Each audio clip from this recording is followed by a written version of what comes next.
The story starts with the conflict between two sisters.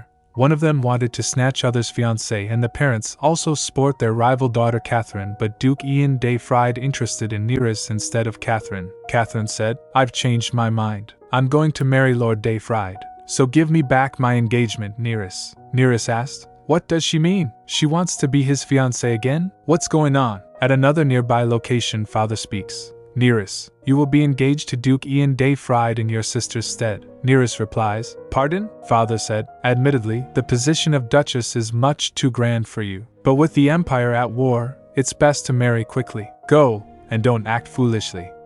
Be proper," Neris says. "Wait, father, wasn't that marriage proposal for Catherine? I've only just come of age. I need to attend the academy soon." "Father, you agreed." The father slammed his hand on the table and shouted loudly, "That's enough. Attending the academy during wartime? Nonsense. Do you think such a marriage proposal comes easily during times like this?" The father gestured with his finger and said, "It is a duke's proposal. For someone as useless as you, this is an incredible opportunity." She stood silently in front, fear evident in her eyes. She was hearing every word. "You should consider yourself extremely fortunate. Besides, the only reason I allowed you to attend the academy was to help with the family business. Now, that business is closed." She was trembling while his father said, "Listen well, Neris." Her father's servant brought him a paper, and he wrote on it as he talked, "Our family's situation has been very difficult lately. The Duke, knowing our plight, proposed this marriage. He asked for no dowry. Instead, he offered a large sum to support our endeavor. How can we afford to miss such an opportunity? As you said, the proposal was for Catherine, but the North is far too harsh for her." As soon as her father handed the paper to the servant, he asked, "Do you really want to send your delicate sister to such a place? And isn't this arrangement good for you as well? You've finally become a help to the family instead of a burden, so don't fight this. Just quietly prepare to leave." As she quietly stepped out of her father's room, the maids approaching from the other side saw Neris and began whispering among themselves, "Is it true that Lady Neris received that marriage proposal? Well, considering the rumors about him, it makes sense. Who is he anyway? Who else?" "The infamous Ghost Duke, Lord de Fried. I heard he rarely attends high society gatherings. Even when he does, he always wears a strange mask, so no one's seen his face. He exudes such a menacing aura that everyone avoids him. Not only that, he has a terrible relationship with the Emperor. Apparently, the Emperor sent him to the front lines just to get rid of him. To think Lady Neris is marrying into such a family. Poor thing. Shoo! Don't say that, it's none of our business. We shouldn't get involved." Neris asked, "What are you doing? Where are you taking my things?" Maid replies, "His lordship said you must leave for the north at dawn, so we're packing your things in advance." Neris asked, "So soon? How can this be?" She thinks, "I just heard about the engagement." She speaks, "Wait, stop. I need to speak with father again." Catherine asked, "Neris, what are you so upset about?" Neris says, Catherine said, "Remember to maintain your poise as a lady. You must set an example as a noble. Leave us for a moment." Maid says, "But, my lady, there's still much to pack." Catherine speaks, "Didn't you hear me?" "Leave," Maid reply. "Yes, my lady." Catherine asked, "Why do I always have to repeat myself?" "Now sit here, Neris. Why are you making such a fuss? It's quite unlike you," Neris said. "I don't understand why I have to get engaged. Didn't Lord de Fried give you the proposal? Please, Catherine."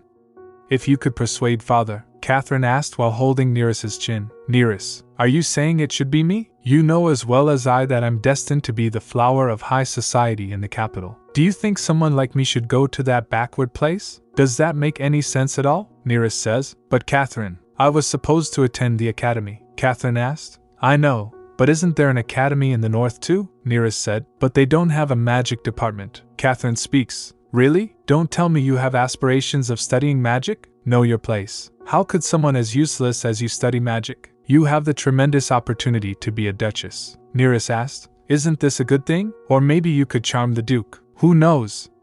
He might send you to the academy in the capital if he likes you." Katrine says, "Ah, but that might be difficult for someone as plain as you." "Well, give it your best shot." She sat on the sofa, closed her eyes, and lost in thought, went back a week in time. "I didn't expect to travel for an entire week. The north is indeed far." "No, Neris.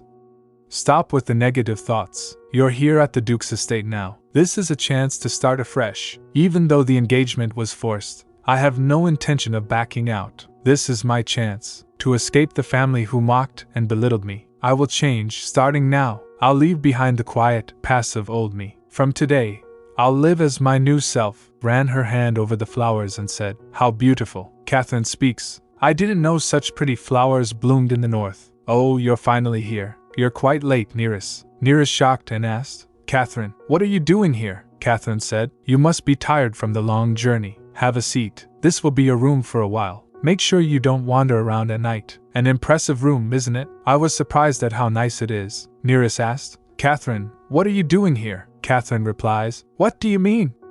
I'm showing you around this magnificent castle. Neris says, magnificent? Weren't you the one who said the north was backward? Why are you suddenly praising this place? Catherine speaks, I've changed my mind. I'm going to marry Lord Dayfried. So give me back my engagement, Neris. Neris said, an engagement is not a joke. In times of war, engagements are sealed by magic-infused paper, creating an unbreakable bond. And my name is already on that bond. This engagement can't be.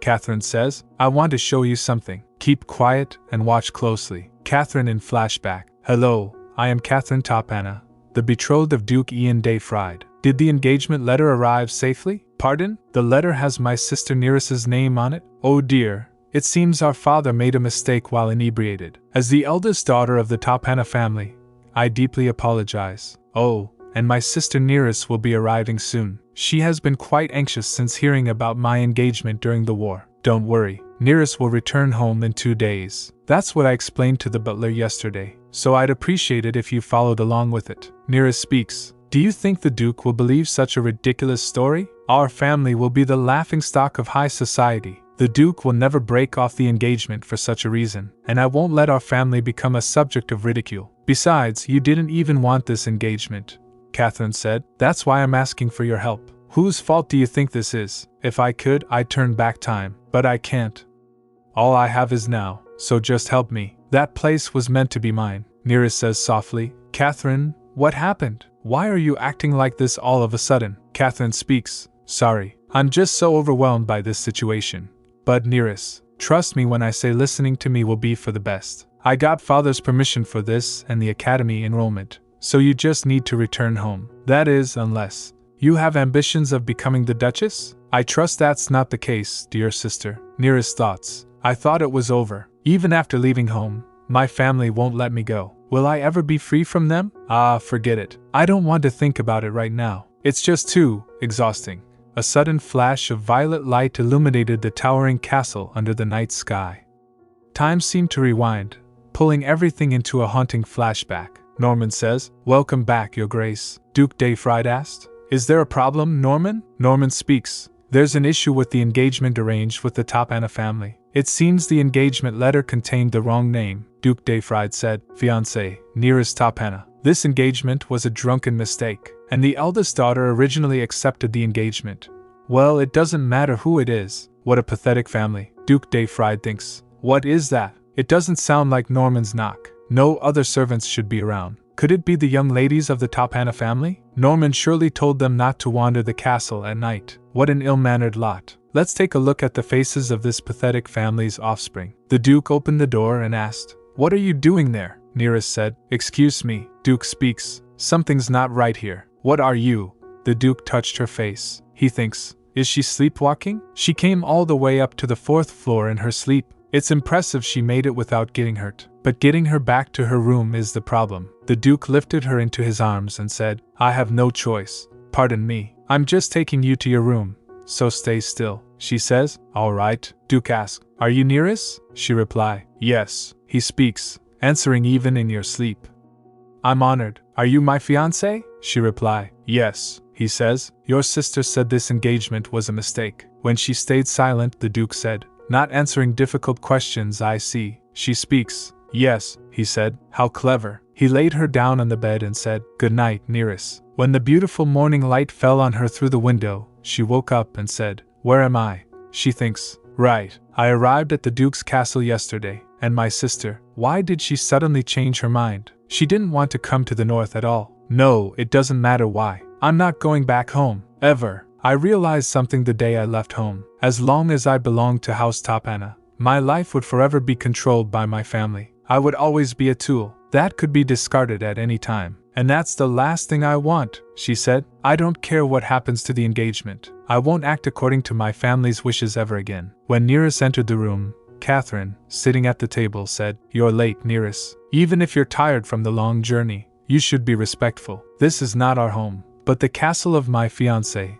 Lord Dayfried. Make sure to be on time for breakfast from now on. But I suppose you'll be leaving tomorrow anyway. It's such a shame. I wish we could stay in the north together longer. Good luck with your academy enrollment once you're. Neris replies, Actually, I'm going to enroll in the academy here in the north. Catherine stood up to strike her. After you told me about the Northern Academy, I looked into it right away. It seems they've produced many renowned scholars. Knowing such a place is nearby made me realize something, that I want to study at this excellent place. I'll be staying here longer. So don't be too sad, sister, Catherine asked. Didn't you want to study magic? That's why you insisted on the capital's academy. I only just managed to convince father for you. Was your passion for magic so fickle? Neris thinking, Don't back down. You expected this. Speak confidently. My thoughts, my beliefs, my passion for magic will never fade, so I plan to study a variety of things while I'm here. Turns out, the Northern Academy has many subjects I love. Isn't the North a wonderful place, Catherine? Catherine asked angrily. What on earth are you talking about? Neris replied. You are absolutely right, Norman said. Oh, I'm terribly sorry for interrupting. I am Norman, the butler. Hearing Lady Topana's words, I felt a surge of pride for the North, and couldn't help myself.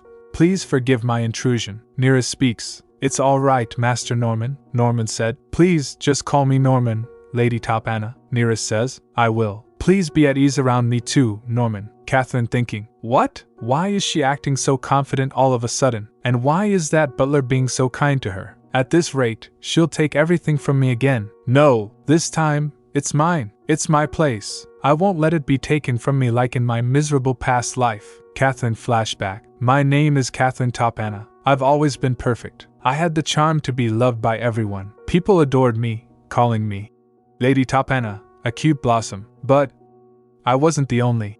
Lady Topana, Neris Topana, my younger sister, who was also Lady Topana. Just like me. The moment she was born, I knew instantly. A girl more dreadful than any ghost or beast. Did she think I wouldn't realize? She was born to take what's mine. I'll never let you take it. Never, father said. Poetry recitation contest winner, Catherine Topana. Haha. Truly magnificent, Catherine, Catherine said. I did my best for our family. Father, father says. How thoughtful you are. Such a wonderful daughter deserves a gift. Here, a magical artifact imbued with special power. It will protect you in times of danger. So always keep it with you. Catherine speaks. Wow. Thank you, father. Father thinks. I'm so happy my eldest daughter is already a great help to me. But Neris, on the other hand, do you have nothing to show? Neris said. Well, in the last math test, I scored 100. Catherine speaks. Father, I want to participate in the capital's flower arrangement competition. May I? Father says. Oh. Absolutely. If you win first place, you'll be the center of attention when you debut in high society. Indeed, my eldest daughter has a keen eye. Neris was standing near the door, quietly looking at her paper. Catherine asked, What are you staring at so stupidly? A perfect score on the math test? Haha, were you trying to get praise for this? How pathetic, Neris says. Catherine, give it back. Catherine speaks. Let me give you some advice, little sister. No matter how many first places you get with this. Catherine snatched the paper from her hands, tore it to pieces, and said coldly, You'll always be useless. Remember that. She thinks, See that? How amazing I am. No matter how much you covet what's mine, you'll never have it. I'll make sure you understand that. So just you wait and see. But despite my resolve, I ended up losing everything to Neris. My misfortune began with my engagement to Lord Dayfried. I, Catherine Topana, was to be his fiancé. I was utterly dumbfounded by his sudden proposal. I had grown into a proper lady, a well-known figure in the capital's high society, and now I was to marry the so-called Ghost Duke, surrounded by bizarre rumors. Ridiculous. They say he fell out of the king's favor and was sent to the front lines. To appease the king, he sought to ally with a noble family from the capital, intending to prove himself on the battlefield. Father asked, Catherine, what do you make of this? I am deeply troubled by it myself. Catherine says, Indeed, considering the Duke's wealth, it's hard to decline. She thinking again, we can't pass up such a fortune, but I can't get engaged. What should I do?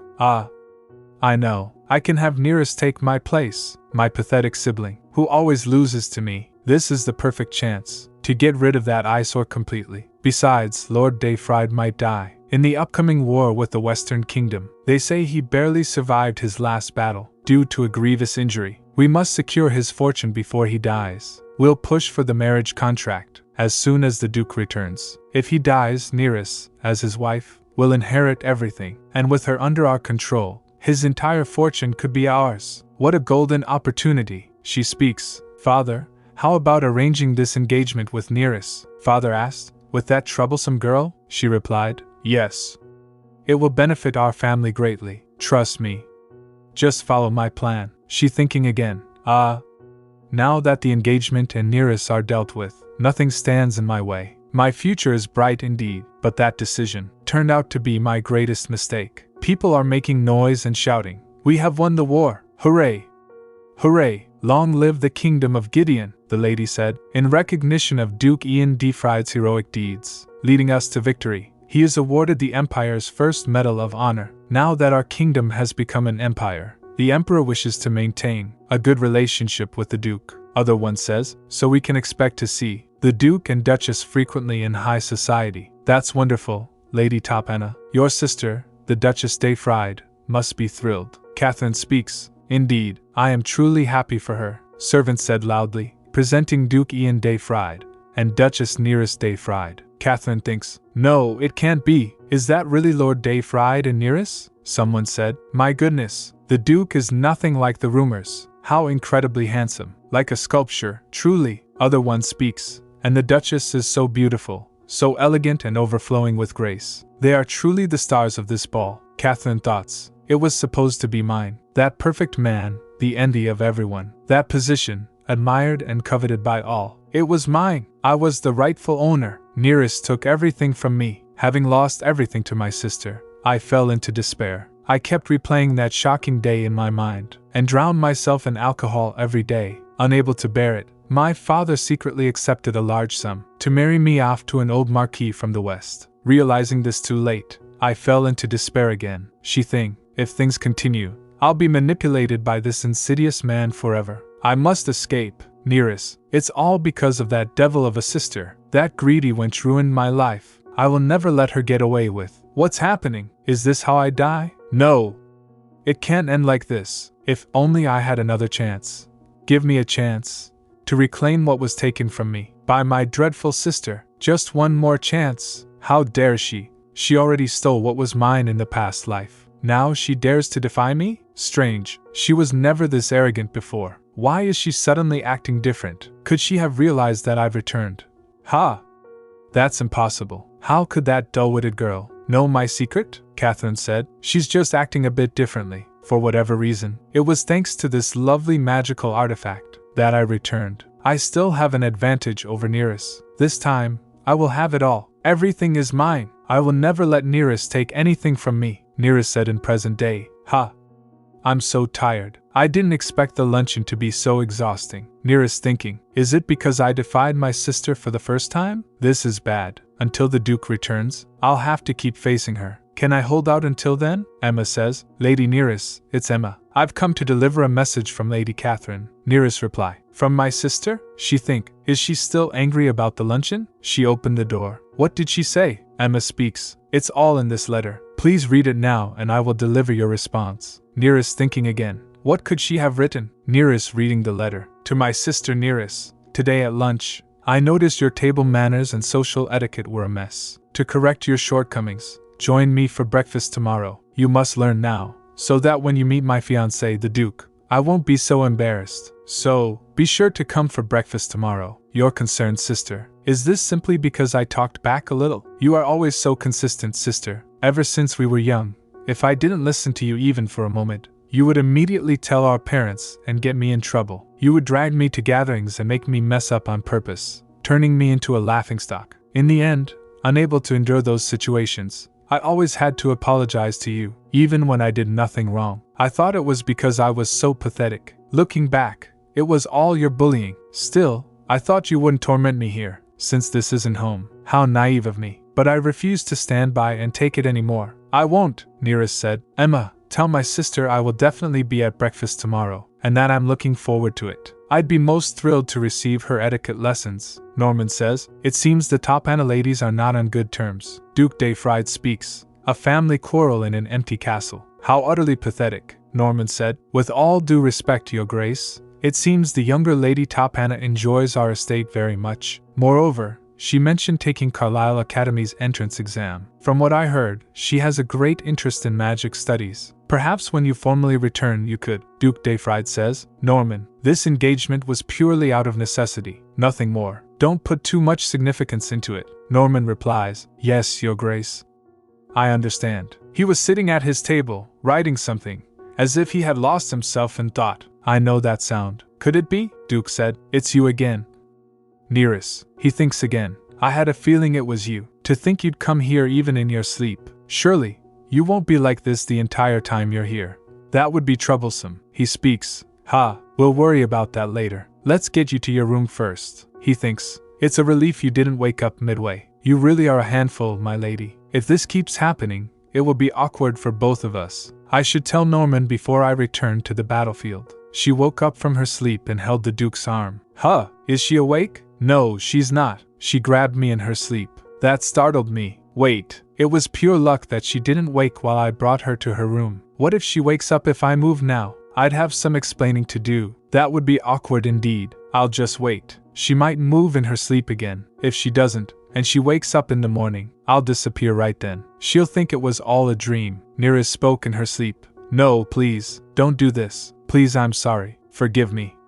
Catherine, I'm sorry. I was wrong, Catherine. He looked at her and fell into deep thoughts. Why is she begging like that? Could it be because of the fight Norman mentioned earlier? I thought it was just a typical sibling quarrel, she said. I was wrong, he replies. Calm down, Neris. It's just me here right now. You don't need to apologize. It's okay. You didn't do anything wrong, so don't be afraid. Sleep well, Neris. The Duke de Fried lifted the tense curtain and stepped inside. Hartman said, Welcome back, Commander. Commander asked. Hartman. Do you have a report on the enemy's status last night? Hartman replied. No significant movements to report, sir. Commander speaks. Good. Then let's start the strategy meeting now. She thinking, am I dressed up enough? Or should I add something else? It's been a while since I dressed myself. I'm not sure if I did a good job. Emma originally came with me as my lady's maid, but when Catherine appeared at the castle, Emma immediately went to her, leaving me alone. I suppose Emma was Catherine's maid at home, so I understand why she went with her. No, I should stop thinking negatively. Steel yourself, Neris. You're meeting Catherine soon. I should try to imagine how she'll react. As soon as he opened the door, the maid who was approaching from the other side was hit by it and fell. Maid asked. What on earth did I bump into? Neris asked. Excuse me, are you okay? Maid replies. I'm sorry, my lady. I didn't see where I was going. She asked. Why are you apologizing? You're the one who fell, not me. Are you hurt? Are you in pain? Are you able to stand? Maid reply. I'm fine.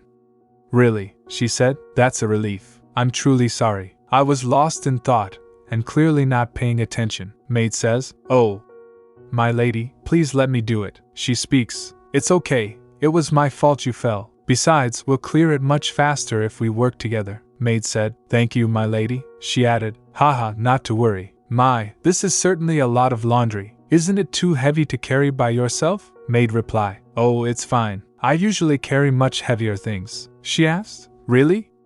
Like what? Maid speaks. Sometimes I move heavy food supplies in the kitchen, or I have to rearrange furniture. So this isn't heavy at all. She said. That's impressive. Are all maids as strong as you? Maid speaks. Maybe I'm just unique. Thank you for your help, my lady, and I apologize again for startling you earlier. She says. No, I should be the one apologizing. Take care, Catherine said. Late again today, Neris. If you made a promise, you should keep it. How can you keep your sister waiting like this? Punctuality is very important in high society, so try to be on time next time. Neris asked. Catherine, where did you get those accessories and clothes? I haven't seen them before. Catherine replied. Oh, these? The Duke's household prepared them for me. One can't transport a lot of luggage during a war. When I mentioned I was going to arrive by a transportation circle, they prepared these for me. They told me I was free to use them as an esteemed guest. Aren't they kind? Neris thinking, to say such things while dressed like that. Her extravagant look contradicts everything she just said. Could Catherine have Lost her mind? Catherine said. Is there something on my face, Neris? Neris. Oh, it's nothing. Catherine speaks. It's very rude to stare like that. Such a lapse of etiquette warrants a polite apology. Otherwise, expect your reputation in high society to suffer. I'm worried about you, Neris. How is it that you're going to enroll in the Northern Academy? With such a lack of basic manners? A word of advice. Choose your department wisely, and don't be flaky once you've decided. Neris thinking again. As expected, etiquette lessons were just an excuse. She just wanted to mock me and make me feel embarrassed over breakfast. My sister hasn't changed at all. But I have. I won't let her get to me anymore, Neris said. I appreciate your concern, Catherine, but you don't need to worry. I'm going to the Northern Academy to improve on my shortcomings. As I mentioned yesterday, the academy here has an array of great departments. It's truly the perfect place for me, don't you think? Catherine says. Well, that's good to hear. Do you have a particular department in mind? Neris replies. Yes, I'm planning to take the entrance exam for the accounting department. I'm very confident in mathematics, Norman said. Oh, Lady Neris, are you good with numbers? Neris replied. Yes, I am. I studied very hard using all sorts of theoretical books at home. Norman speaks. That's impressive. In that case, I must tell you this. Our Duke offers generous support for talented individuals. Neris says. Support for talented individuals. Norman said. Yes, His Grace is very much dedicated to discovering and nurturing talent for the development of the duchy. Those who receive his patronage go on to serve as officials for the North, utilizing their skills. Please keep this in mind. Neris thinking. Generous support. Norman says. Yes, this is it. Neris speaks. Catherine, I need to get going. Catherine asks. What? Wait. You haven't even eaten yet, Neris said. Something urgent came up. Please enjoy lunch and dinner alone today. Thank you for the information, Norman. Norman replied. I'll be cheering for you, Lady Neris. Duke Defried says. The Western Kingdom's forces are on the move again. We have no time to waste. We must strike first, Hartman replied. Yes, now is the perfect moment. While they are weakened, Soldier 1 said. We must prepare for an attack. The other soldier asked. How? Our supplies haven't been replenished yet, and our mages haven't fully recovered from the last battle. How do you propose we attack in this state? Duke speaks. Explain yourselves. Vice Commander, when will the supplies be ready? Hartman said. In 2 days, sir. Duke added. Until then, strengthen surveillance on the enemy, and gather the knights for battle training. Make sure they're ready to fight at a moment's notice. Hartman says. So much whining. Everyone seems antsy after winning the last battle, even though it's hard. Duke speaks. The war has dragged on longer than expected. It's natural to be restless. Most haven't been home for quite a while. Hartman replied. Well, that's true. Are you going to stay in the barracks alone again today? Duke Defried replied. Yes. I have things to take care of. Hartman asked. Aren't you spending too much time alone? Think about how I have to fend off the medics and officers every night. Duke replies. Of course I think about it. Thanks to my capable vice commander, I can be alone in peace. I'm always grateful. Hartman says. If only you'd stop talking. How's the engagement going? I heard the daughter from that family is quite famous in the capital. Have you seen her? What is she like? Duke thinks. What is she like? I've only seen her while she was sleeping, so I don't really know what kind of person she is. I wonder what she's like when she's awake. As smart yet unpredictable as when she sleeps? Or maybe, Duke said, she was like the sky. Hartman asked. What? Like the sky? Duke replies. Yes.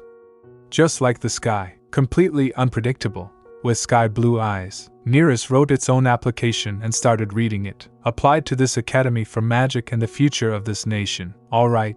This should be enough for my application. She think, why did I only find out about this now? Generous support. If the Duke acknowledges my talent, I can attend the academy on my own merits, and if I graduate as a top student with his patronage, I might become an official in the North for the Defried family. This is my chance. Wait a minute.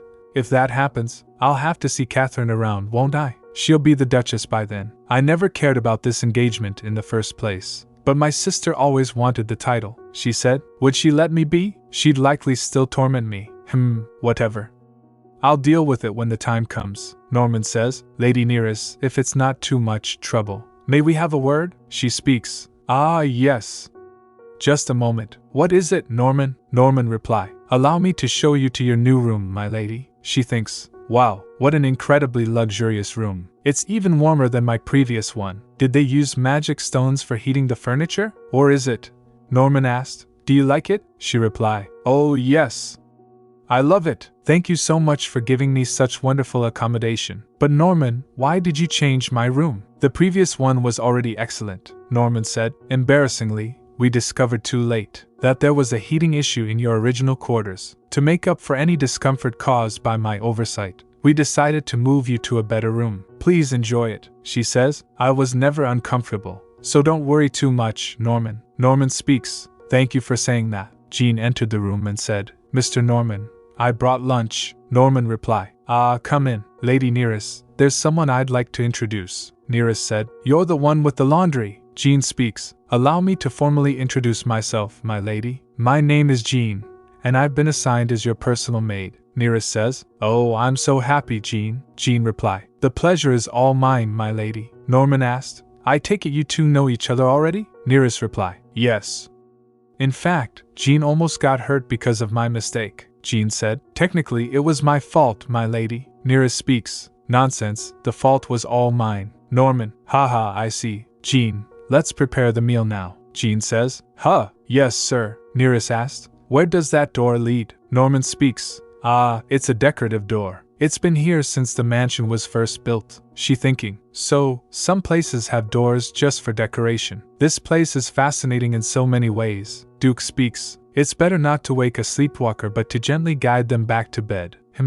But we've already had several conversations. I guess I shouldn't have done that. Are you prone to anxiety, Neris? She asked. Jean, can I really use such a magnificent library? Jean replies. Of course. The Duke has instructed us to keep it open for guests at all times. So please, feel free to use it as you wish. She thinking. The people here truly care about their guests. Not only did they offer me a better room because of issues with the previous one, but they also provided a dedicated maid and new dresses. I've never been treated like this in my life. Surely such warm hospitality reflects the Duke's excellent character. He's truly remarkable. As a guest of the Duke's estate, I must express my gratitude to him. Neris says. Jean, the Duke won't be back for a while, will he? Jean said. Yes. The situation with the Western Kingdom isn't good right now. They say another battle is imminent. His return date will depend on the outcome of that battle. Emma entered the room and said. Excuse me, Lady Neris. Neris asked. Emma, what is it? Emma said. Lady Catherine wishes to have tea with you. Catherine speaks. Honestly, you've embarrassed me, Neris. You left so abruptly yesterday. What kept you so busy that you didn't show your face all day? From now on, let's always have breakfast together as sisters. Wouldn't it be good to show the Duke's people our harmonious family? Neris thinking. Harmonious. Yes, our family always dined together happily. Everyone except for me. Whenever I joined family meals, I faced their scorn and neglect. So I always had to eat alone in my room. At one point, I even thought I was adopted. Neris said. All right, I'll join you for breakfast every day, as you wish. Catherine says. Good. That's a wise decision. Neris speaks. If that's all, may I leave now? I'm quite busy, Catherine said. Then let me give you your present now. Neris, tea leaves. Catherine speaks. It's a tea that helps with sleep. I was worried since you have trouble sleeping at night. Neris asked. What are you talking about? I sleep well, Catherine said. But you've been sleepwalking. 2 years ago, Father said your sleepwalking was completely cured, didn't he? Neris, that was a lie for your sake. Father said it to reassure you, but your condition wasn't cured. Let's see, when did your haunted illness first appear? I remember. You were wearing a cute dress just like today. 7 years ago, Neris's 13th birthday. Guest speaks. Happy birthday, Lady Topana. Happy birthday, Lady Topana, the guest said. I didn't know the Topana family had such a beautiful second daughter. Indeed, you look perfect in that pretty dress. Other guest says. You are truly lovely, Lady Topana. Catherine thinking. How on earth does that hopeless girl share the same name as me? And she dares to smile in front of me? How should I teach that presumptuous brat a lesson? This should do, Catherine said. Oh, Neris. Come over and greet my friends. Neris replies. Yes, Catherine. Nice to meet you. I am Neris Topana. Thank you for coming too. With a swift movement, Catherine extended her leg and Neris stumbled to the ground. She asked. Oh my, Neris. Are you alright? See, you should have been careful. Why rush over like that? She says. Well, it's just. Guest speaks. Are you alright, Lady Topana? Oh dear, your dress is ruined, but you're covered in cherry juice, so I can hardly help you. Someone whispering. The Topana family sure knows how to entertain. Mother speaks. What kind of disgraceful display is this? I worked hard to prepare your birthday party, and you bring shame to our house? How much more do you intend to disappoint me? Neris, mother, maid asked. Oh my, Lady Neris, what are you doing here at this hour? Why are you banging your head? Can you hear me? My lady, Lady Neris, Catherine said. Since then, you started wandering around the house while asleep. Father tried everything to cure your sleepwalking. Emma, what did you say you saw? Emma says, just a few months ago, I clearly saw Lady Neris wandering around at night. She asked. You heard that, right? So make sure to drink this tea every night before bed. It wouldn't do to break our gracious host's rules. Neris thinking, if what she said is true,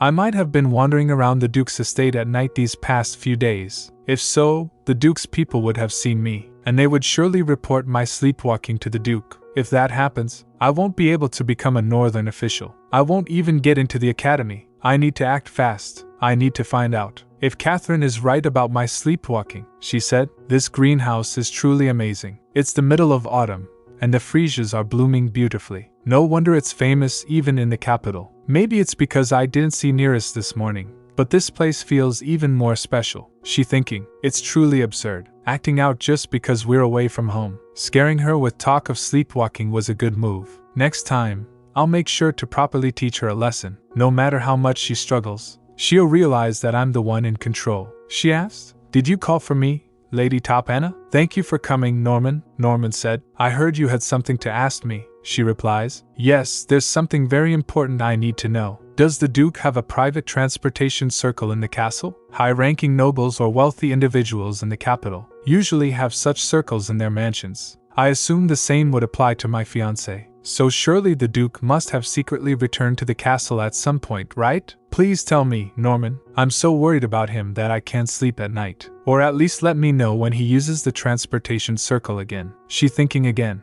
In my previous life, I was convinced the Duke would die in the war, only because the one who told me that was my then lover, Crown Prince Theophilus. Though our time together was short, Theo's information was always reliable. But instead of dying, the Duke returned as a war hero. I'd wondered what had happened. It turns out, it was all thanks to his private transportation circle. He used it to return to the castle and get treated, which saved his life. I can't believe I realized it so late. I'm such a fool, Norman said. I'm sorry, Lady Top Anna. With the ongoing war, all information about His Grace and the castle is classified, so please do not ask again. Now if you'll excuse me, she asked. Wait a moment, why can't you tell me? I'm the Duke's fiancé. I have every right to know his whereabouts. Why is it a secret even from me? Norman replies, I'm very sorry, but the Duke's official fiancé right now is Lady Neris Top Anna, as signed in the betrothal contract, and you are merely a guest of His Grace. She thinks for a moment. Neris is the official fiancé? I understood the mistake with the betrothal contract on the first day, but resolving such issues is solely within His Grace's authority, Norman says, so please wait patiently for His Grace's safe return. Until then, we will do our best to serve you. Jean asked, My lady, did something happen with your sister yesterday? Neris replied, Pardon? Jean says, You didn't sleep at all last night, and you seem anxious, and you didn't go to the library. Is there something on your mind? Neris thinking, What should I do? Should I ask Jean first? No, she might not know yet. I must hide my sleepwalking for as long as possible. Otherwise, things could turn out just like last times. Emma said, Lady Neris, it's Norman. Neris, come in, Norman says. Excuse me? Jean. I have a favor to ask you, Jean asked. Yes? What is it? Norman speaks. Go to the village and buy the ingredients listed here. It seems we might run out by dinner, Jean replied. Right away. I'll be back shortly, my lady. Neris, have a safe trip, Jean replied. Will do, Norman said. I heard you had something to discuss with me, so I sent Jean on an errand. It seemed like it was something important, she thinking. As expected, the castle's butler is exceptional. Not only did he read my thoughts, but he's also being incredibly considerate. I think I can trust him with my secret, she says. The truth is I have a sleepwalking illness. It first happened when I was 13. And we've tried various treatments, but none have worked. I suffered from it for so long. But when I turned 18, it miraculously disappeared. Maids stood guard in my room every night, and they saw me sleeping quietly in my bed for months. So I told my father that I was cured. But yesterday, my sister told me it was all a lie. I can't trust her. But if what she says is true, I might have broken the rule of not wandering the castle at night. I worry that I may have caused trouble for everyone. That's my biggest concern. He speaks. Thank you for your concern, Lady Neris. But please don't worry too much. We can resolve this by checking the detection sphere. She asked. Detection sphere, he says. This castle has several such security artifacts to detect intruders. These magical artifacts transmit footage to connected detection spheres whenever movement is detected at night. To keep this matter private, I'll give you one detection sphere. Please use it to monitor your condition at your own discretion, Lady Neris, she said. Thank you so much, Norman. 1 month later, the soldier speaks. At this rate, we'll be wiped out. Retreat immediately, Duke Dayfried said. The Western Kingdom soldiers are fleeing. Push harder. Don't let them escape. With a fiery surge, someone launches a blazing spell at the Duke. A soldier cries out in alarm, but the Duke remains composed, meeting the incoming fire head-on as flames swirl around him. Trainer said, Take up your sword. Take it, Ian. Now, are you really this exhausted from a light spar? To control your immense mana core, you must train your mind and body. Now, get back into position. Mother speaks. Ian, don't resent your father too much. He's doing this because he wants you to live a full life. Mages born into House Dayfried are so powerful. They've long been envied by the royal and noble families, and that continues to this day. So you must keep it a secret that you're a mage, and only use magic to protect yourself. That's the only way to avoid an unjust death. Can you do that, Ian? Ian replied. Yes, Mother, I promise. No matter the situation, I will always hide that I am a mage. Always. Norman asked. Your Grace, are you alright? Duke Dayfried asked. Norman replied. I'm glad you're conscious. Duke asked. How did I end up here? Norman replied. You collapsed in the transportation circle room. We treated you and moved you to the bedroom. Sir Hartman sent an urgent message explaining the situation. He said you were attacked by a mage from the Western Kingdom, and after winning the battle, you returned to the camp and teleported back. Duke speaks. That's right. I let my guard down for a moment and was attacked. Hartman must be beside himself trying to fend off the medics. Norman said, This is no laughing matter, Your Grace. Wounds caused by magic take a long time to heal, and you might suffer from high fevers, so please rest. Duke asked, How is my fiancé? Is she well? Norman replied. I'm not sure, Norman said. Didn't you say not to put too much importance on this engagement? He speaks. I must confess, I don't know who you're referring to. Norman says, You should rest now, Your Grace. He asked, Is she not coming tonight? I thought I might see her after so long. I miss you, Neris. Neris moved rooms? Emma said. Yes, it seems she's moved to a larger and more luxurious room for some reason. Catherine asked. When was that? Emma replied. I don't know, my lady. Catherine says. That's enough, you can go now. Emma speaks. Ah, yes, my lady. Catherine thinking. Useless, the lot of them. Emma is worthless, and the butler is persistently annoying. If only this engagement situation could be resolved. So please wait patiently for His Grace's safe return. When will that be? Usually, the wedding is held a year after the engagement. But in wartime, they might sign the marriage contract immediately to secure an heir. But in my previous life, Neris seemed to marry much later.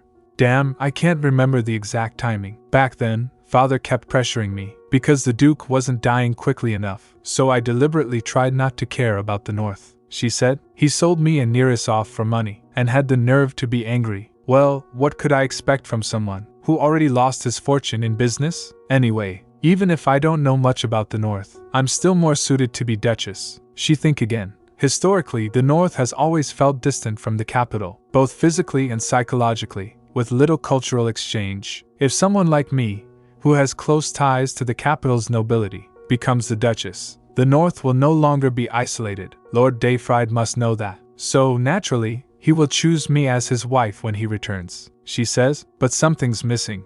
I need something more to capture the Duke's heart. Is there anything from my past life that could help?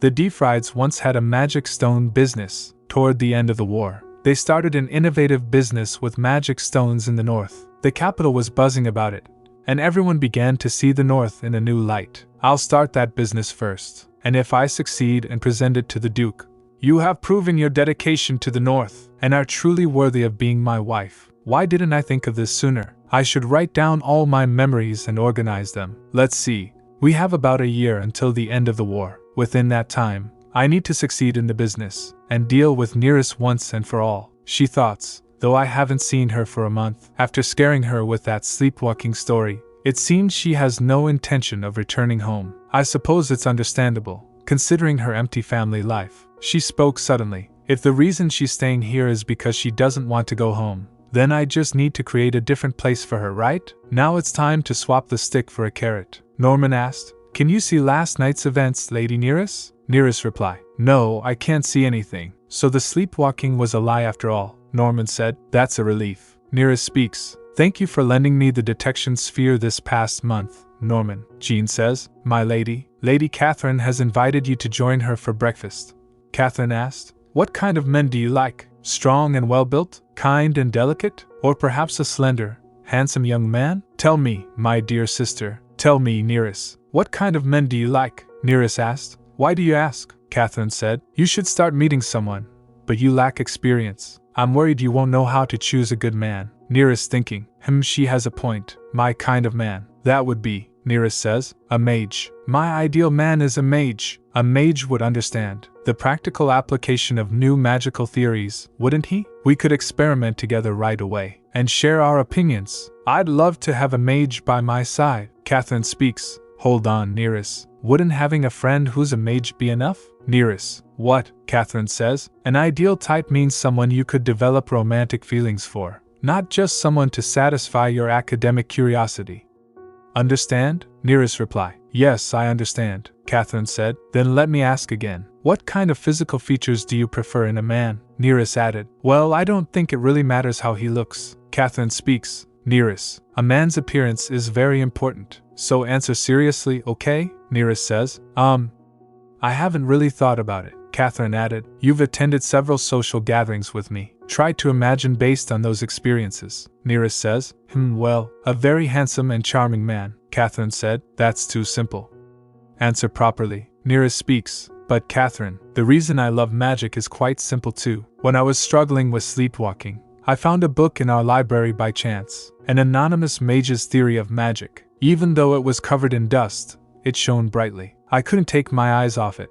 That's how I fell in love with magic. So my ideal type is a handsome and dazzling man.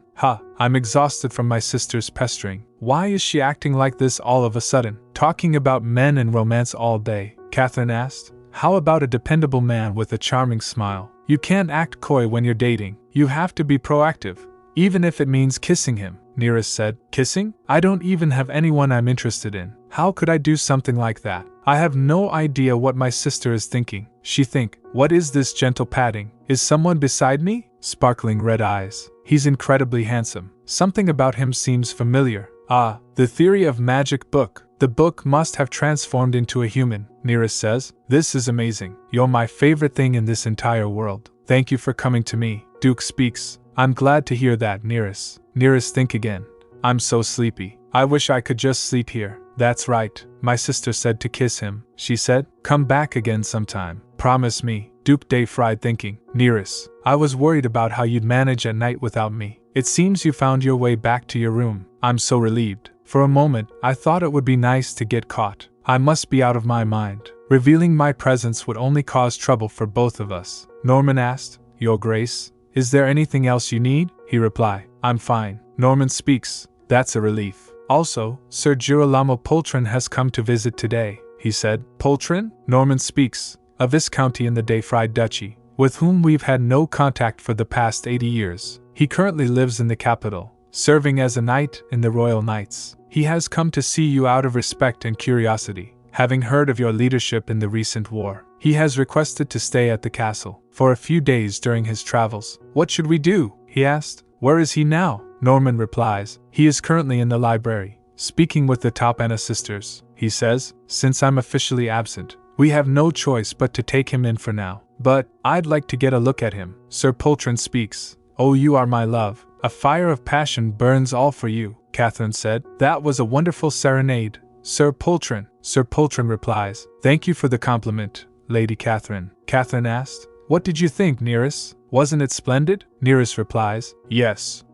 You sang very well. Neris' inner thoughts. What on earth is going on? I was already surprised when my sister burst into the library. Then she introduced this knight as her friend, and he started singing. Why sing in a library? Catherine said. So that young lady ended up cheating after all, Poltron added. Well, she was always as capricious as the wind, so I'm not surprised. Ah. You do have a way with words, don't you? I'm quite impressed, Lady Catherine. Catherine speaks. You flatter me. You are still as delightful as ever, Sir Poltron. Poltron says. Oh, did you hear about Baron Leicester's embarrassing fall recently? Catherine said. Goodness. How did that happen? Neris speaks. Excuse me, but I will take my leave now, Catherine asked. Already? Neris replies. Yes, I have things to do. It was nice meeting you, Sir Poltron. Poltron said. I'm glad to hear that. Then, can I expect you to join us for dinner tonight, Lady Neris? Neris reply. Pardon? No, Catherine says. Neris, it's always more enjoyable with more people. Join us. It's been so long since we shared a meal. Neris, all right. While standing above, the Duke used his magic, and the book fell. Then Jean said, excuse me, the book was so heavy. I apologize for the interruption. Neris asked, Jean, are you okay? That sounded like it hurt. Jean replied, I'm fine, my lady. Poltron speaks. Oh dear, it seems the maid made a mistake. What a thick tome. No wonder, it seems far too heavy for a woman. Let me help you, Jean. Oh no. I can do it, Poltron says. As a knight, it's only natural to help a lady in distress, so please don't feel burdened. Then please, leave it to me. This is nothing. It's so heavy, Catherine said. Sir Poltron, please stop. I'll call for someone. Poltron says. No.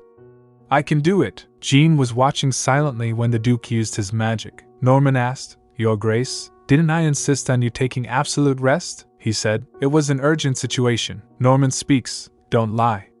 Jean told me everything. Using magic to immobilize the book and make Sir Poltron fall. You used more magic right after using travel magic to get to the library, which only made your wound worse. Why on earth would you do that? He said. Not only did he grab my fiancée's hand without permission, but he also put her in an awkward situation. How could I just stand by and watch? Norman says, Your Grace, I beg you, please don't shelter Lady Neris too much. I am truly happy that you have chosen her as your fiancé. However, overprotecting her is not beneficial. Warm sunlight and clean water are good, yes, but only by enduring storms and droughts can a tree grow strong. He says, My fiancé is not that weak. Norman said, I know. Lady Neris has a strong spirit, but she is not yet ready to handle the North. Only someone with the leadership to unite all northern nobles, and the courage to withstand the royal court's scrutiny, can become the Lady of the Northern Territories. So please, watch over Lady Neris from a distance, and let her grow. If any danger arises, I will step in. So please take care of yourself, Your Grace. Your presence here is supposed to be a secret, he said. Very well, Jean asked. Is His Grace all right? Norman speaks. It's quite serious. You should also be cautious in front of His Grace for a while, Jean said. Understood. Norman added, By the way, Jean, what do you think of Lady Neris? Jean speaks. She is really kind. She's definitely different from the nobles in the capital. She is gentle and considerate toward us. So many of the servants are fond of her. But she seems too weak when it comes to Lady Catherine. Although she tries to stand up to her sister, she still struggles with it, and that worries me. Norman says, That's my biggest concern as well. But she has far more strengths than weaknesses, and she works very hard. Let's trust and keep an eye on her a bit longer. The soldier speaks. Didn't you say the commander was injured by the Western Kingdom's magic? Other one said. Then we should treat him. Why are you stopping us? Or at least tell us his condition, Hartman says. Haha, well, thing is. Hartman thinks. Ian, you carefree fool. I thought you were going to be back quickly. We won the last battle, so the war will enter a lull for a while. Wrap everything up within a week and get back here. Hurry up so we can all return home. If not, I'll spread rumors that you're at death's door. Hartman, Norman said. Sir Hartman was right about you being at death's door, he replies. Stop nagging, I've reflected enough. Norman speaks. Tonight will be tough due to the fever, so I suggest you take your medicine and rest here, Your Grace. He says. Is Neris all right? Neris said. That's a made-up story, isn't it, Sir Poltron? Poltron replies. No, it's true.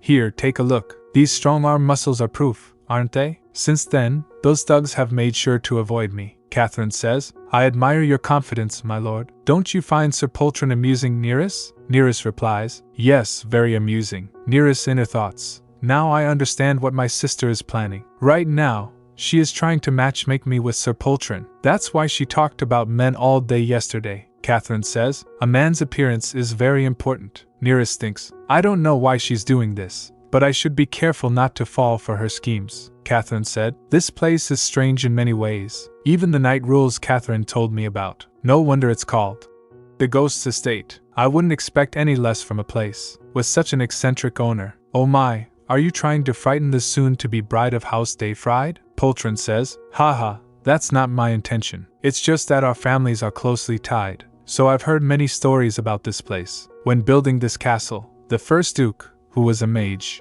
cast many bizarre spells on it. One of those spells was probably to bind his soul to the castle. Hence the rule about not wandering around at night. I urge you ladies to follow that rule strictly, otherwise you might encounter the ghost of the first duke. Catherine speaks, Sir Poltron.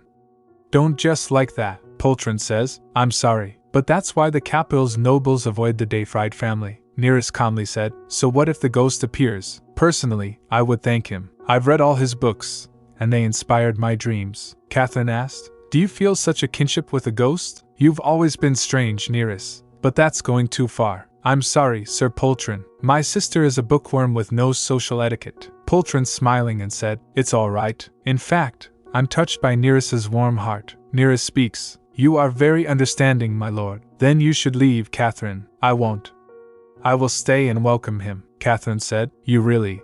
Poltron asked. Ha! What's the big fuss if a ghost appears? If one shows up, I'll take it down in one blow. Not to worry, ladies, Catherine speaks. My sister is so pure. Isn't she adorable? Poltron added. Indeed. So adorable that it makes me want to protect her, Neris said. I appreciate your sentiment, but I'll have to politely decline, Sir Poltron. I am already interested in someone, so I won't be needing your protection, my lord. I'll take my leave now. Have a good night, Sir Poltron. Poltron says, I really like that she's nothing like you. Why didn't you introduce her when we were in the capital? Catherine added. Because she was ill back then. Poltron asked. Ill? How is she now? Catherine said. I don't know. Ask her yourself. Though you made quite an impression in the library, so I'm not sure if she'll answer. Poltron says. Ha! I can easily make up for that. I've captured the hearts of many ladies in the capital. A naive girl like her? I could win her over with my eyes closed. I'll entertain her as you requested, and return her to the capital. Just sit back and watch. Catherine thinking, I'm glad I remembered Girolamo happened to be vacationing near the north. He's a perfect match for Neris's peculiar tastes, and he can show her the harsh realities of life. That should get rid of her quickly, she says. You must succeed, for the sake of our friendship. Understood? Duke Dayfried thinks. Neris. Sleepwalking again? What story will you tell this time? Will it be the same confession as before? Duke asked. Do you want to be my love interest? Neris replied. I lied today about having someone I'm interested in. It made me wish I really did. Could you be that person for me? He thinking again. It doesn't mean anything. When you wake up, you won't remember any of this. And if it doesn't mean anything, there's no need for an emotional response. But, Duke Dayfried said, I'll do it. If it's okay with you, that is. I would like to be that person for you, Neris said in her sleep. Thank you for being my love interest. Jean asked. My lady, did you sleep poorly last night? You don't look very well. Neris replies. No, I slept fine, but I kept dreaming. Jean asked. Did you have a nightmare? Neris replies. No, it was a very pleasant dream. I think it was about a book on magical theory. But then the book transformed into a person and appeared before me. She thinking, why on earth did I dream about a man? Is it because my sister keeps trying to set me up with Sir Poltron? Or is it because I lied about having someone I like? Could that be why I had such a dream? Whatever it is, it seems like Catherine has influenced me. Neris asked. Jean, why haven't I changed at all? When I first came to the north, I promised myself I would change. But I still can't stand up to my sister. It feels like nothing has changed. Jean replies. That's not true, my lady. From what I've seen, you've changed a lot. Slowly but surely, you're changing every day. So don't be too impatient or down about it. The fact that you're trying is enough. She thinks again. I am trying. She asked. Jean, can I call you sister? Jean says. What?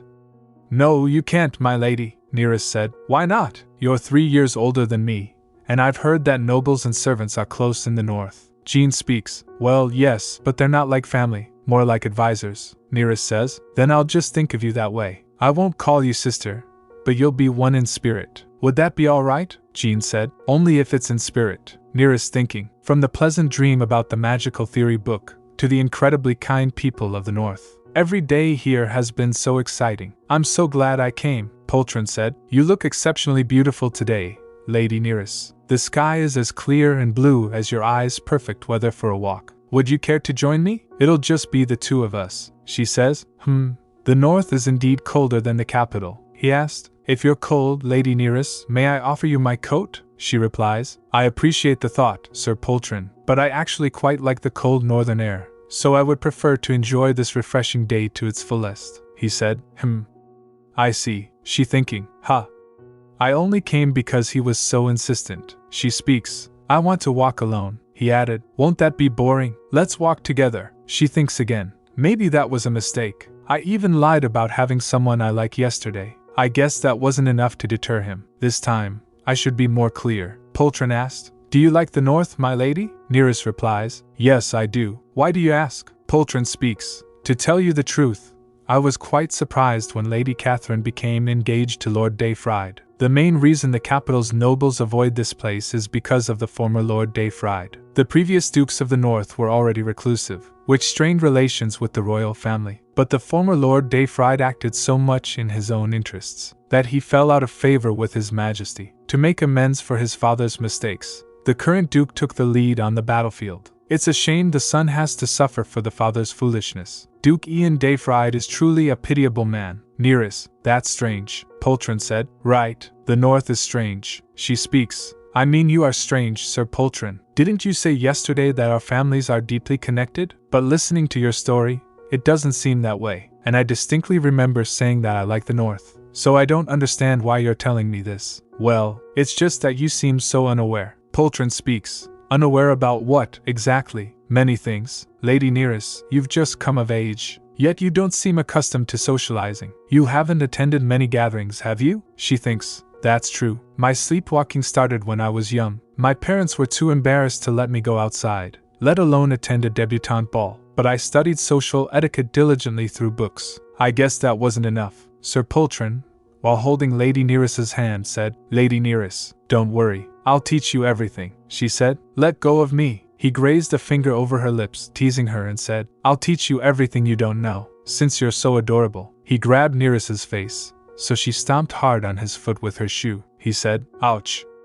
My foot. What is the meaning of this, Lady Neris? She speaks. You were trying to harass me, Poltron asked. Harass? This is not harassment, it's called being affectionate, Neris said. Don't be ridiculous. I told you to let go, and I never gave you permission to touch me, he says. That cute defiance will change once you're in my arms. She speaks. Let go of me right now. Suddenly, someone punched Poltron, and he fell to the ground. Did Neris see a man wearing a mask? She thinking. Wow, to knock out a royal knight in one blow. Who is this person? Not anyone I've seen in the castle, but something about him feels familiar. The next day, some nobles went to the emperor. Someone said, I am here to see the emperor. Emperor asked, Tell me, what is the situation with the Western Kingdom since the last battle? They replied, Thanks to Lord Dayfried's victory, it will take quite some time for the Western Kingdom to wage war again. Emperor asked again, Can we not press them further? He replies, That may be difficult due to the possibility of neutral countries siding with the enemy, Your Majesty. Emperor reply, Fine. Then let's keep an eye on the situation. You are dismissed. Knight said, Your Majesty, I have something to report. Emperor asked, Is it about Theophilus? He replied, Yes. Recently, the Crown Prince has been actively engaging with your close aides. At this rate, most of the royal faction will side with him. Emperor smirks and says, What an audacious boy, blinded by ambition, trying to usurp his own father. Can I really call him my son? Knight said, If you command it, I will take care of it immediately. Emperor speaks, No, there is no need for that yet. This time, we should follow Dayfried's advice. What is the Duke doing now? Knight speaks. It appears he has been using magic circles frequently. He might be traveling to and from the duchy at night for work, or to heal his recent injuries. However, I couldn't get close enough to his camp to confirm. If you need, I can investigate his camp right away. Emperor said, No. Do not do anything that might draw his suspicion. Just keep an eye on his movements from a distance. Kurg, Knight asked, Your Majesty, are you alright? I'll get your medicine right away. Emperor says, It will subside soon. No need to make a fuss. I wish everything would start soon. Norman speaks, I am truly sorry, Lady Neris. If I had been monitoring Sir Poltron more closely, this wouldn't have happened. I never thought a royal knight would commit such a disgraceful act. Neris replies, No, it's not your fault, Norman. The fault lies with Sir Poltron, Norman said, but it is my greater fault for not preventing such a terrible thing. She added, No one could have known, and you sent the knights when you knew I was in danger. Thanks to you coming immediately, I was unharmed. Are you alright? Thank you for your prompt action, Norman. I'm really fine, so please stop blaming yourself, he said. Thank you, Lady Neris, and I wrote this for you, my statement on the incident. She asked. Your statement? He says. I wrote it in case there might be repercussions for anyone. If you submit it to the royal knights, Sir Poltron won't dare to act recklessly again. Don't worry. He left the duchy this morning, Neris asked. Really? Are you sure? Norman replies. Yes. The fact is, yesterday's events were visible through detection spheres placed throughout the estate, which allowed us to quickly resolve the situation. We also have the recordings stored separately. When we threatened to send the recordings to the royal knights, he left on his own. Then he took her statement, tucking it into his coat as he said, Thank you for always caring for us. I will keep this statement safe, and to prevent another incident like that. Without warning, a masked knight stepped through the doorway. Norman speaks. We will assign you a personal knight for protection, Neris says. Ah, you're the one from yesterday, Norman said. This gentleman is a knight of the Dayfried family, a highly skilled individual. Neris thinking. I was worried when he disappeared as soon as Norman arrived. So, he was one of House Dayfried's knights. I'm so glad to meet you again, she said. Thank you so much for helping me yesterday. As the second daughter of the Topana family, I will always remember your kindness. My name is Neris Topana. What is your name, sir? She thinks. Why is he not responding? Norman said. He is under a vow of silence at the moment, so he cannot speak. She thinking again. A vow of silence? No wonder he had such a unique aura. He's like an ancient mage from the fairy tales I read as a child. Maybe he admires mages as much as I do. Huh, he's writing something. My name is... Cherry? Neris asked. Your name is Cherry? She thinks again. Oh, it's not. Then, Sir. Rick, she said, I look forward to working with you, Sir Sarek. The moment he stepped into his room and removed his mask, it was revealed that he was Duke Dayfried. Duke Dayfried speaks. I should have killed that scoundrel. Beating him and sending him away wasn't enough. I regret letting such a vile man go free. Norman says, Your Grace, please refrain from using magic until you fully recover. You used magic when you went to Lady Neris yesterday. Doing so will slow your recovery even more. Duke Dayfried said, Don't worry. I recover quickly, even if it hurts a bit. Once I'm fully healed, I'll resume my magic training immediately. Norman speaks. At least we managed this situation well. We have evidence on our side, and Lady Neris made her stance clear. Sir Poltron won't be able to cause any more trouble, Duke said. I should give a gift to my thoughtful fiancé, to help her forget about this whole ordeal. Jean asked, My lady, would you like to go on an outing to the nearby village? Neris asked. An outing? Jean replies. Yes. You haven't left the castle grounds since you arrived. There's a festival on in the village, so it might be a good chance to lift your spirits. Neris says, All right.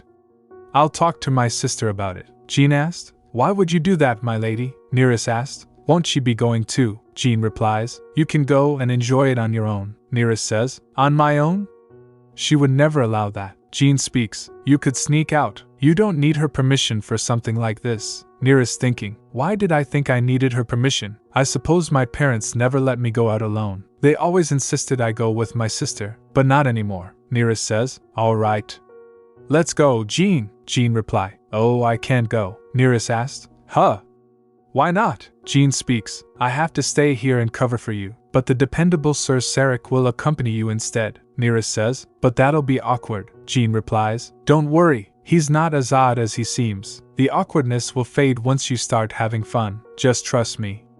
Go and enjoy yourself, my lady. Neris speaks. Sir Sarek. Look over there. Jean told me about that shop. They have the best fig muffins. We must get some. What kind of baking do you like, Sir Sarek? He scribbled something on his hand. Whatever you like, my lady, she says. I like all kinds, but I'm most partial to scones. The buttery aroma and crispy texture is just perfect. Scones are the best baked goods I've had since coming here. But honestly, everything at the Duke's castle has been delicious, he said. Let us get a variety, she added. Great. We'll buy out the store, the lady speaks. It's been so long since I've seen fireworks. Other one said. They say it will be especially grand this time. I heard they even brought in experts from other regions. First Lady asked. Really? I can't wait. Neris thinks fireworks and said, Sir Sarek, are there really fireworks tonight? Pointing with his finger, he said. Where will they be? She smiled and speaks. Over there? I'm so excited. He asked. Have you never seen fireworks before? She replied. Never. They're banned in the capital, so I've never had the chance. I always heard about them from my sister, and imagined what they'd be like. I can't believe I get to see fireworks here. The north is truly a magnificent place. As she stepped into the shop, the shopkeeper speaks. Next customer, please. Welcome. What can I get you? She replied. One of each, please. Shopkeeper says. Sure, please wait a moment. He took out a coin and handed it over. She speaks. No, please don't, Sir Sarek. You don't need to pay. Let me. He jotted down something on his hand. I have plenty of money. More than enough. Neris asked. More than enough money. Hee. Jean will be so surprised. Thank you so much, Sir Sarek. She thinking. I never imagined she'd get along so well with Jean. I should buy some tea on the way back. Or was it inevitable since they see each other every day? Have a good time, my lady. I'll bring back lots of gifts. The two of them always have so much to talk about, so naturally they'd grow close. I'm envious. She asked. Sir Sarek, shall we go over there next? It says. Welcome to a magical world. It looks like they might sell magical artifacts or potions, or perhaps rare spellbooks. Are you not interested in magic? If that's the case, I'm sorry. I assumed you liked magic as much as I do because of your vow of silence. I guess I got carried away because I love magic so much. He touched his shoulder and gestured toward the shop with his finger. She said, Oh, you want to go in? Really?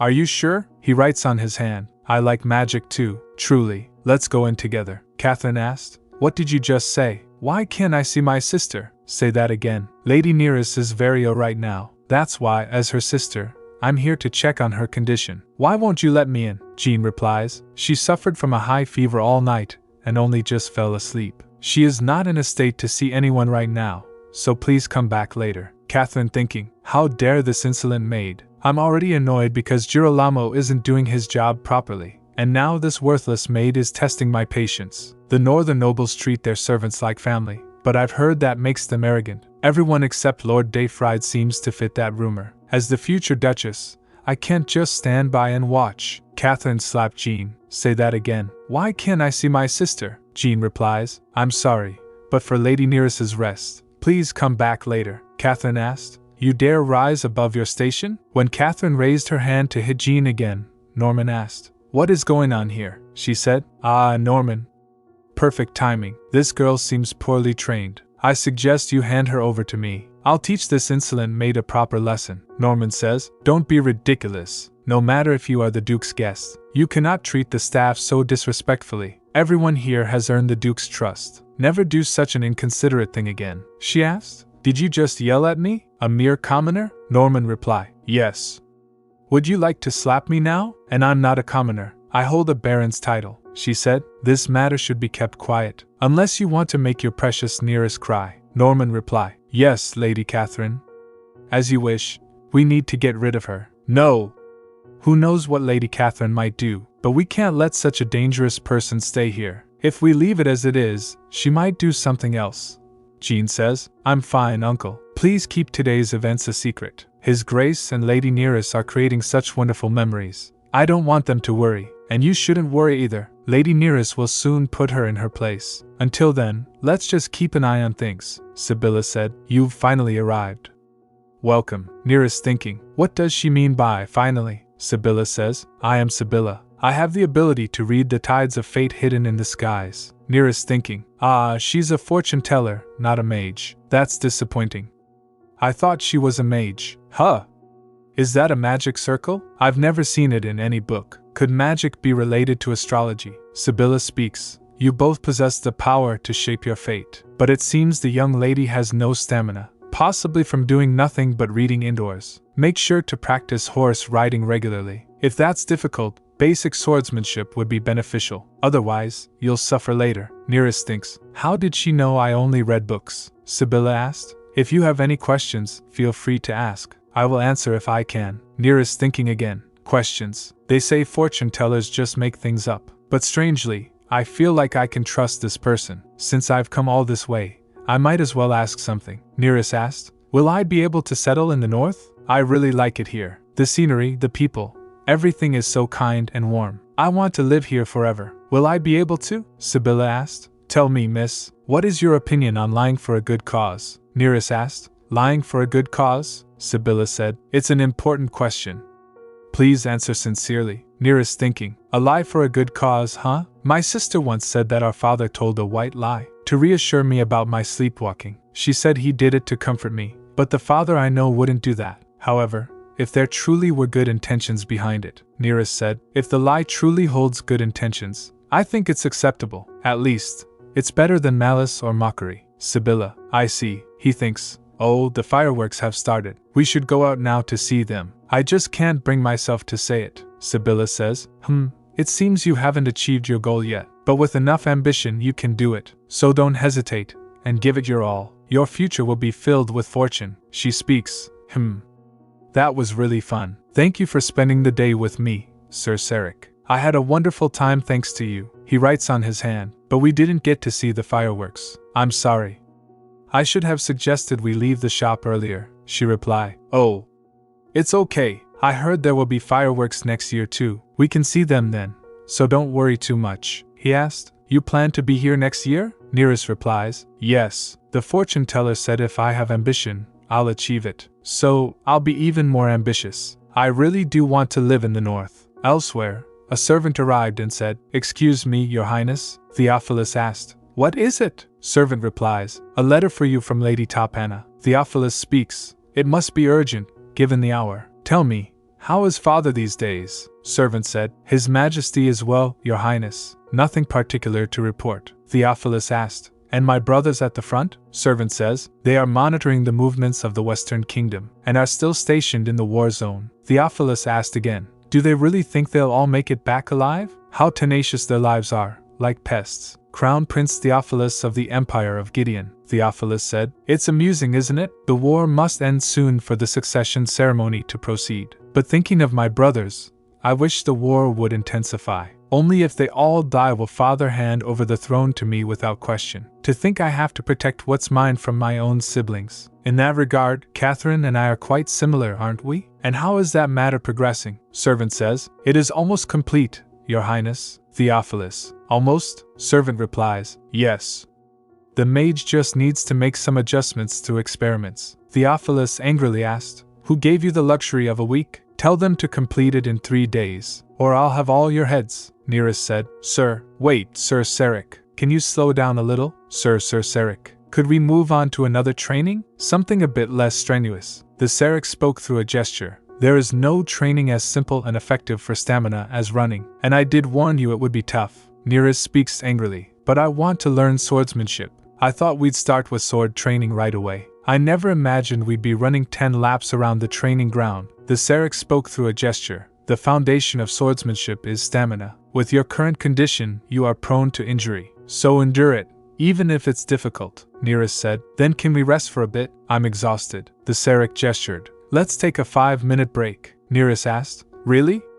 Do you mean it? Don't go back on your word now, Catherine said. Oh, look at you. After all that fuss about being sick for the last few days. Seems it was nothing after all. Neris asked, what brings you here, sister? Catherine replied, I heard you were better, so I came to see you. What are you doing here instead of resting in your room? Neris said, I was doing stamina training to learn swordsmanship. Catherine asked, with that man? Neris says, oh, let me introduce you. This is Sir Sarek, a knight of House Dayfried. He's the one who saved me from Sir Poltron the other day. Catherine thinking, so it was you who ruined my plan. Why is your face covered so suspiciously? Are you a criminal on the run? Catherine asked. You there.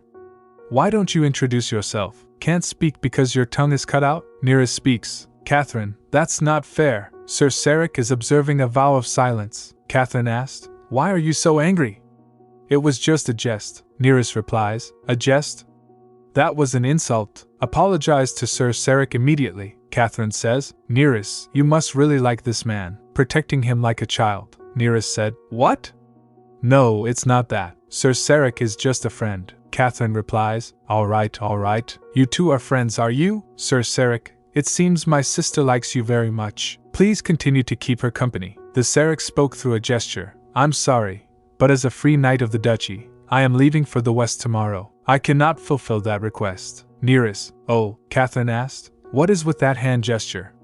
Are you mocking me? Neris replied. No, he's not. Sir Sarek is leaving for the west tomorrow. Catherine asked. Oh, really? Neris, you should head back first. I'd like to speak to Sir Sarek in private. Neris asked. What? But, Sarek think, I'm sure she'll just torment him. The Sarek spoke through a gesture. It's all right. Please return to your room and rest. I will come to say goodbye before I leave. Neris said. You must, Sir Sarek. Catherine speaks. If you are going west to meet the Duke, you should delay your journey. His Grace was attacked by a mage from the Western Kingdom, and is currently unconscious. It will be difficult for him to return to the north for a while. He thinking, how does she know this classified information? The only ones aware of my injury are the knights present at the scene, and Vice Commander Hartman. In the capital, only the king would know. So how does this woman? Catherine speaks. Oh, don't be surprised. I'm well connected, and I exchange valuable information with highly trusted sources. But that's not what I wanted to speak to you about. I have a proposal for you. If you like my sister, take her. I'll handle the aftermath, so don't worry. He thinks, she's completely mad. I heard from Norman that the top Anna sisters don't get along. But to offer her sister to a stranger, there's no need to engage further. Try to seduce her. I wish you luck. Neris spoke to himself. Why isn't Sir Sarek here? He promised to say goodbye before leaving. She thinks, did Catherine offend him somehow? Does he think I'm the same and just left? Or did she speak ill of me? She says to himself, I shouldn't have left them alone together. Neris heard a knock at the door and said, Ah, Jean.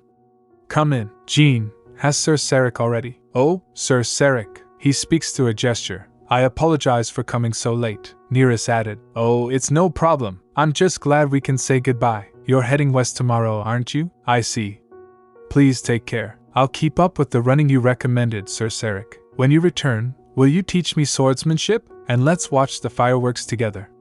What do you think? Are you making a promise? Sarek speaks through a gesture. I will return, teach you swordsmanship, and watch the fireworks with you. I promise. Outside a glowing tent nestled in a quiet forest, the wind whispers softly as an aura of anticipation fills the air. A mysterious masked figure descends gracefully, cloaked in magic, surrounded by glowing light and enchanted luggage. Hartman asked, What's with that gloomy mask? Were you planning to stay in hiding for a long time? Duke said, The soundproofing artifact is activated, so be honest. Hartman speaks. You wouldn't have returned if I hadn't sent an urgent message, right? Duke added. The injury was quite severe, but thanks to my capable vice commander, I've recovered somewhat. I'm truly grateful. Hartman says, I didn't expect it to be so serious. It will take some more time to fully recover, Duke said. But more than that, it seems there are already people spreading rumors about my injury. Hartman asked, What? So soon? Duke replied. I expected it, but I didn't think the news would reach the north so quickly. It'll spread to the capital soon. Even if we limit outside contact, we can't stop letters sent to families. While the war is in a lull, I'm guessing that's how the capital's informants are relaying information. Hartman said, Those capital nobles are so sly. I understand that information is valuable, but do they really want to do this during a war? And if you confront them, they act so brazen about it. Their shamelessness is nothing new. Let's announce that my injury is severe and I need more rest. Cast? Really? He replies, Yes. Hundreds of soldiers saw me get attacked, and you kept the medics away from me. It would be believable. Duke speaks. I suppose the Western Kingdom is in bad shape. They're quiet right now, and the capital is considering a truce. It should be fine for you to be away for a while. That's good news. I'll take this opportunity to rest very leisurely at home. Hartman speaks. Ian, does the reason you're making an announcement about your injury have anything to do with your fiancé? Duke asked. What if it does? He asked. What? Are you serious? Weren't you going to break off the engagement? I purposefully recommended a family that would be happy to exchange a temporary engagement for money to make you appear as a compliant duke, seeking the emperor's favor. Are you changing your mind now? Duke speaks. I have no intention of ending the engagement. Marrying her won't interfere with our plans. Everything is going as expected, so don't worry. He replies. Fine. Do as you wish. I'll prepare the announcement that you'll be returning on medical leave. Catherine Topana must be quite the woman for you to be so smitten, though her family is a bit lacking, Duke said. She's not my fiancé. He asked. What are you talking about now? Then who are you engaged to? Duke replies, Count Topana's second daughter, Neris Topana. She's my fiancé, Neris said. Phew. 10 laps done. She thinking, it's tougher than I thought. The fortune teller was right. I do have weak stamina. I'll keep running in the training grounds, and try outside when my stamina improves. That way, I can learn swordsmanship from Sir Seric later, she says, but for now, I'll rest a bit more, Sir Seric. Just for a moment, Catherine asked. What are you mumbling about? Neris asked. What is it now, Catherine? Catherine speaks. Oh, come on. Anyone hearing us would think we weren't close. Father and mother will be here soon, so get up, wash, and change your clothes. Neris added. I see. It's been a while since I last saw them, Catherine asked. Huh.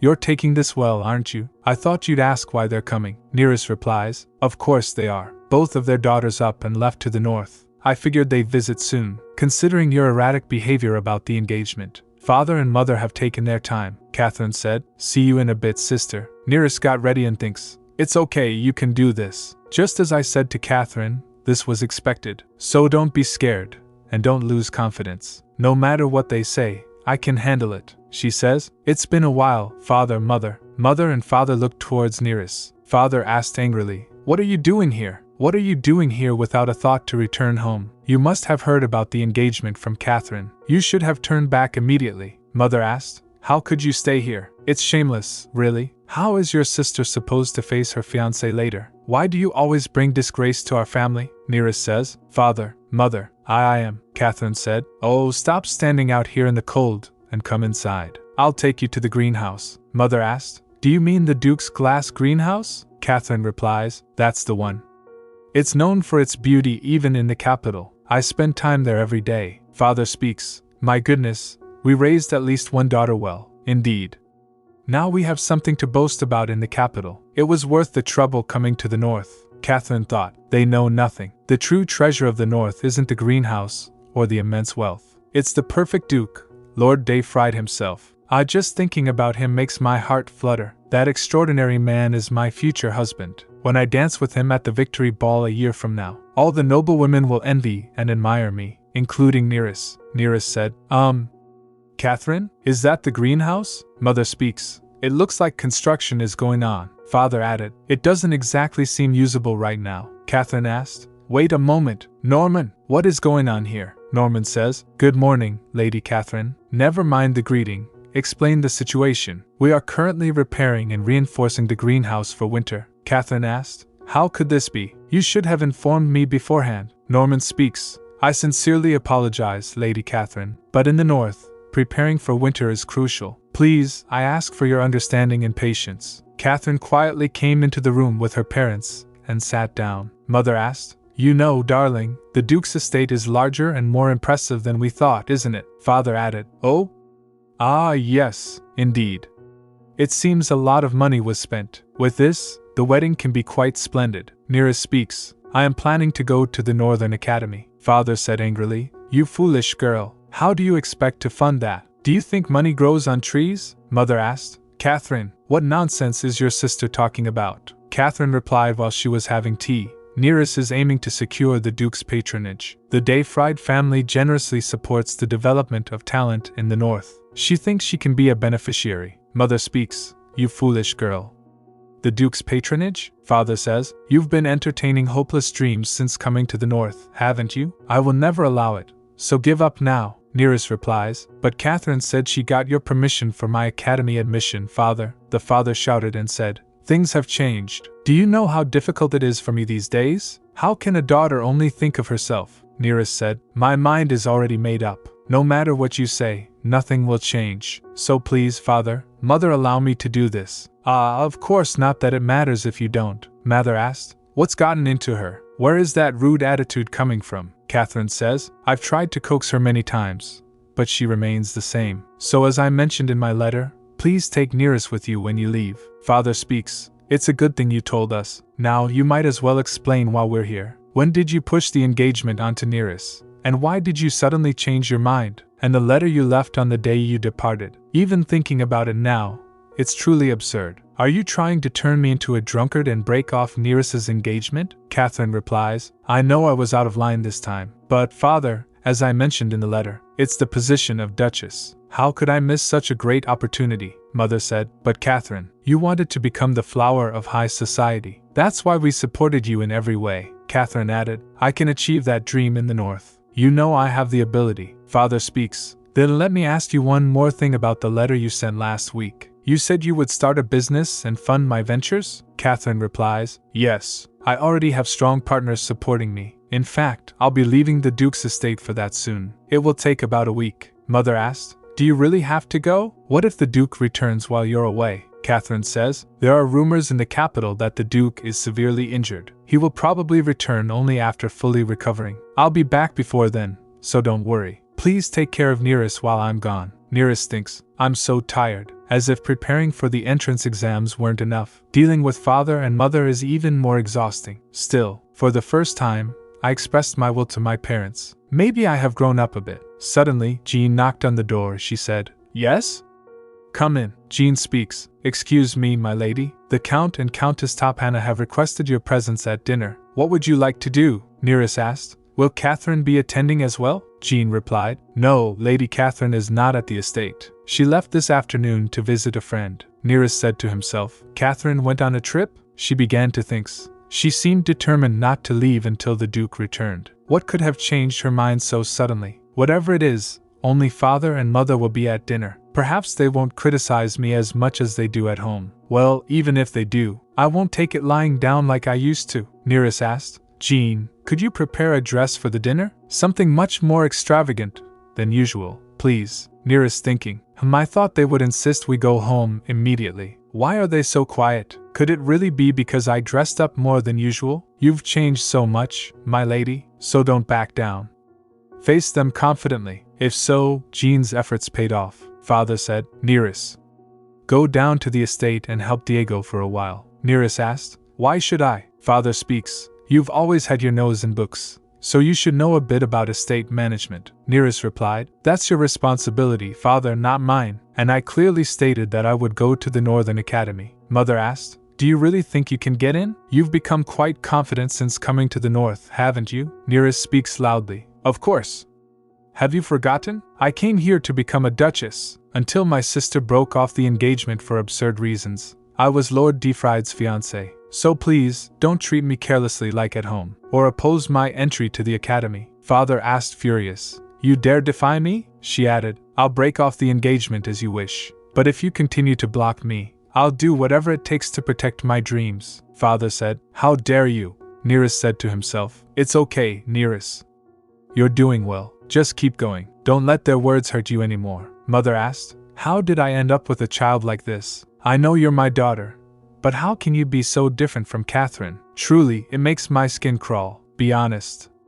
You covet that fiancé position, don't you? She replied. No, I just want to pursue my dream, Mother said. Don't make excuses. You never intended to break off the engagement, claiming dreams just to cling to the Duke. Mother asked. Isn't she despicable, dear? Father says. You're right.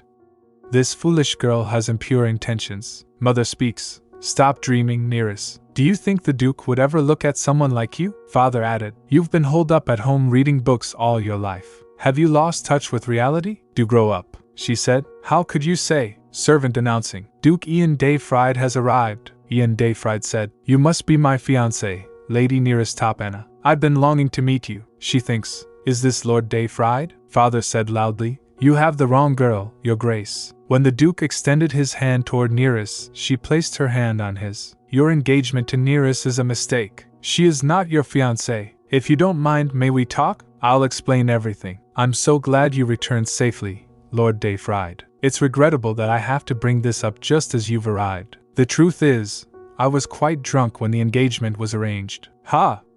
I was so heartbroken at the time. So now well, Ian Defried thinking. What do I do now? Tradition dictates that I show respect to Neris's parents. But, I know you're my daughter. But how can you be so different from Catherine? Truly, it makes my skin crawl. You're right, dear. This foolish girl has impure intentions. I want to overturn everything. I thought only the sister disliked Neris, but it seems the whole family feels the same. I want to overturn everything, but I must endure for the sake of the marriage contract. Ian Defried said. I understand your situation, but the Emperor has already approved this engagement. Father speaks. That is why I'm asking you for this favor, Your Grace. Your rightful match is our Catherine. Once you see her, you'll understand. Ian speaks. I doubt it will change my mind. The Emperor is troubled by the war. It wouldn't be right to bother him with such trivial matters. Thur thinks, damn it. I did as Catherine said, and this is what I get. And why is he so reluctant to break off the engagement? Could it be, Thur asked, Your Grace, do you favor Neris? Father thinks again. I can't believe it. How could he favor such a girl? Well, in any case, I no longer need to beg him to break off the engagement. Father speaks. Very well then. Let us consider this. If it's all right with you, Your Grace, keep both Catherine and Neris here. Observe them a bit longer. If you agree, I won't take Neris away immediately. Neris thinks. Finally, Lord Dayfried has returned. The only one who can make my dreams come true, and far more impressive and magnificent than I ever imagined. Ugh. Get a grip, Neris. Stop thinking nonsense and focus on your dream. Someone knocking the door. She stood up and asked, Yes, who is it? Ian replied, It's Ian Dayfried. Neris opened the door and said, Oh, hello, Your Grace. Ian speaks. I apologize for visiting at such a late hour. The truth is, I can't seem to sleep. If you don't mind, would you take a walk with me? Neris goes for a walk with the Duke, and while walking, her inner thoughts evolve. Wow, this is amazing. Even though we're outside, it's not cold at all. In fact, it's warm. Is there some special magical artifact installed here? Duke said. It's the magic of the first Duke. I don't know what kind of spell he cast, but this place is uniquely warm. That's why you can see this amazing scenery all year round. It helps keep it heated too. Are you disturbed by it? Neris turned back and replied, Not at all. I couldn't be happier. I truly admire Lord Tatar, the founding father of House Dayfried. I've read all his books. They're simply awe-inspiring. His insights into magic are truly incredible. Duke speaks. As his descendant, I am honored to hear that. Your praise means a lot to me. I heard from Norman that you're very interested in magic, and it seems that is indeed true. Neris replied. Ah, yes. She think. I must be really nervous. My heart keeps pounding. Stay calm, Neris. How many times have you imagined your goal in your head? You've got this. Now it's time to put it into action. She speaks. I do love magic, but what I really want is to attend Carlisle Academy. You might think I'm being fickle, but I'm also very confident in mathematics. My goal is to enter Carlisle's accounting department as the first step in achieving my dream. So, I was wanting to ask you for your patronage, Your Grace, Duke says. It's not fickle at all, Lady Topana. I once wanted to attend the academy too, so I understand your feelings completely. Do you have your academy application ready? Let me review it, and I'll give your request some serious thought. She blushed and asked. Yes, I do. When can I show it to you? Duke asked. How about tomorrow morning at the library? She replied. That would be amazing. Thank you so much, Your Grace. Norman speaks. Excuse me, Your Grace. A message from His Majesty has just arrived, and then he handed over a letter. The Duke took the letter and asked, At this hour of the night? Norman replied. Yes, it was sent urgently. Duke asked, What could it be for the Emperor to send a letter directly? The Duke opened the letter and began to read. As per your wish, I have ensured that the engagement contract remains intact. However, I ask you to keep Catherine Topana in the north. We've received information that she and the Crown Prince are plotting something. Prevent her from returning to the capital until we know their exact plans. If you do this, I assure you our alliance will remain strong. After reading the letter, the Duke suddenly became lost in thought. Everyone is desperate to thwart me. What are they plotting? Damn, this means I'll have to keep that despicable woman in my castle for a while. I was planning to sign the marriage contract tomorrow. He delivered a strong punch to the table and then fell into deep thought. She's truly an unpleasant woman. Duke speaks. Norman, assign shadows to Catherine Topana immediately. Ensure they have communication artifacts to carry out orders promptly. Norman replied. Understood, Your Grace. Suddenly, the sound of the door opening echoed, and the Duke began to speak to himself. I wanted to be alone with Neris. She was so happy just because I said I'd consider her application. I wonder what else could make her happy. Something that would make her smile even brighter. He was lost in thought, tapping his fingers or hand absent-mindedly. I should proceed slowly, close the distance between us bit by bit, so she doesn't get startled. I want to become someone Neris loves. Meanwhile, somewhere else inside the castle, Mother said, sit still and stop being so fidgety. Moving around won't make Catherine return any faster. Aren't you worried at all? Didn't you hear Lord Dayfried the other day? Nothing said in this castle goes unheard, except in the guest rooms. So from now on, as per your daughter's wishes, treat her with the respect due to my fiancé. If not, you will both bear the consequences. Father says meekly, His Grace simply asked for peace and quiet. You know Catherine left for an important mission. She spoke with disappointment, but remember the look in the Duke's eyes. Such a perfect man, contrary to all rumors, should belong to our Catherine. Yet he seems interested in Neris. Father asked, Dear, you don't think the Duke intends to marry her, do you? He thinks. It does seem like he has an interest in Neris. Well, it doesn't matter who he marries as long as we get his fortune. What's important now is the success of Catherine's business. I must say, even though she's my daughter, I'm truly impressed. Who would have thought she'd secure a deal with the reclusive Dalavis? If her business succeeds, we'll have both the Duke's fortune and Catherine's profits. We'll catch two birds with one stone. We cannot let this opportunity be thwarted, he said. My dear, Catherine is currently engaged in a very critical task. She'll be back in a week, so we shouldn't disturb her. Let's wait calmly for her return without making a fuss. Later that morning, at the library, the Duke was holding the thesis in his hand and asked the Lady Topana, Did you stay up all night to do this? She replied, Oh, no, it's not that I stayed up all night. I went to bed late. That's all. After looking at the thesis, the Duke spoke. In other words, you did stay up all night. It's impressive that you prepared both the application and the thesis. But next time, don't overwork yourself.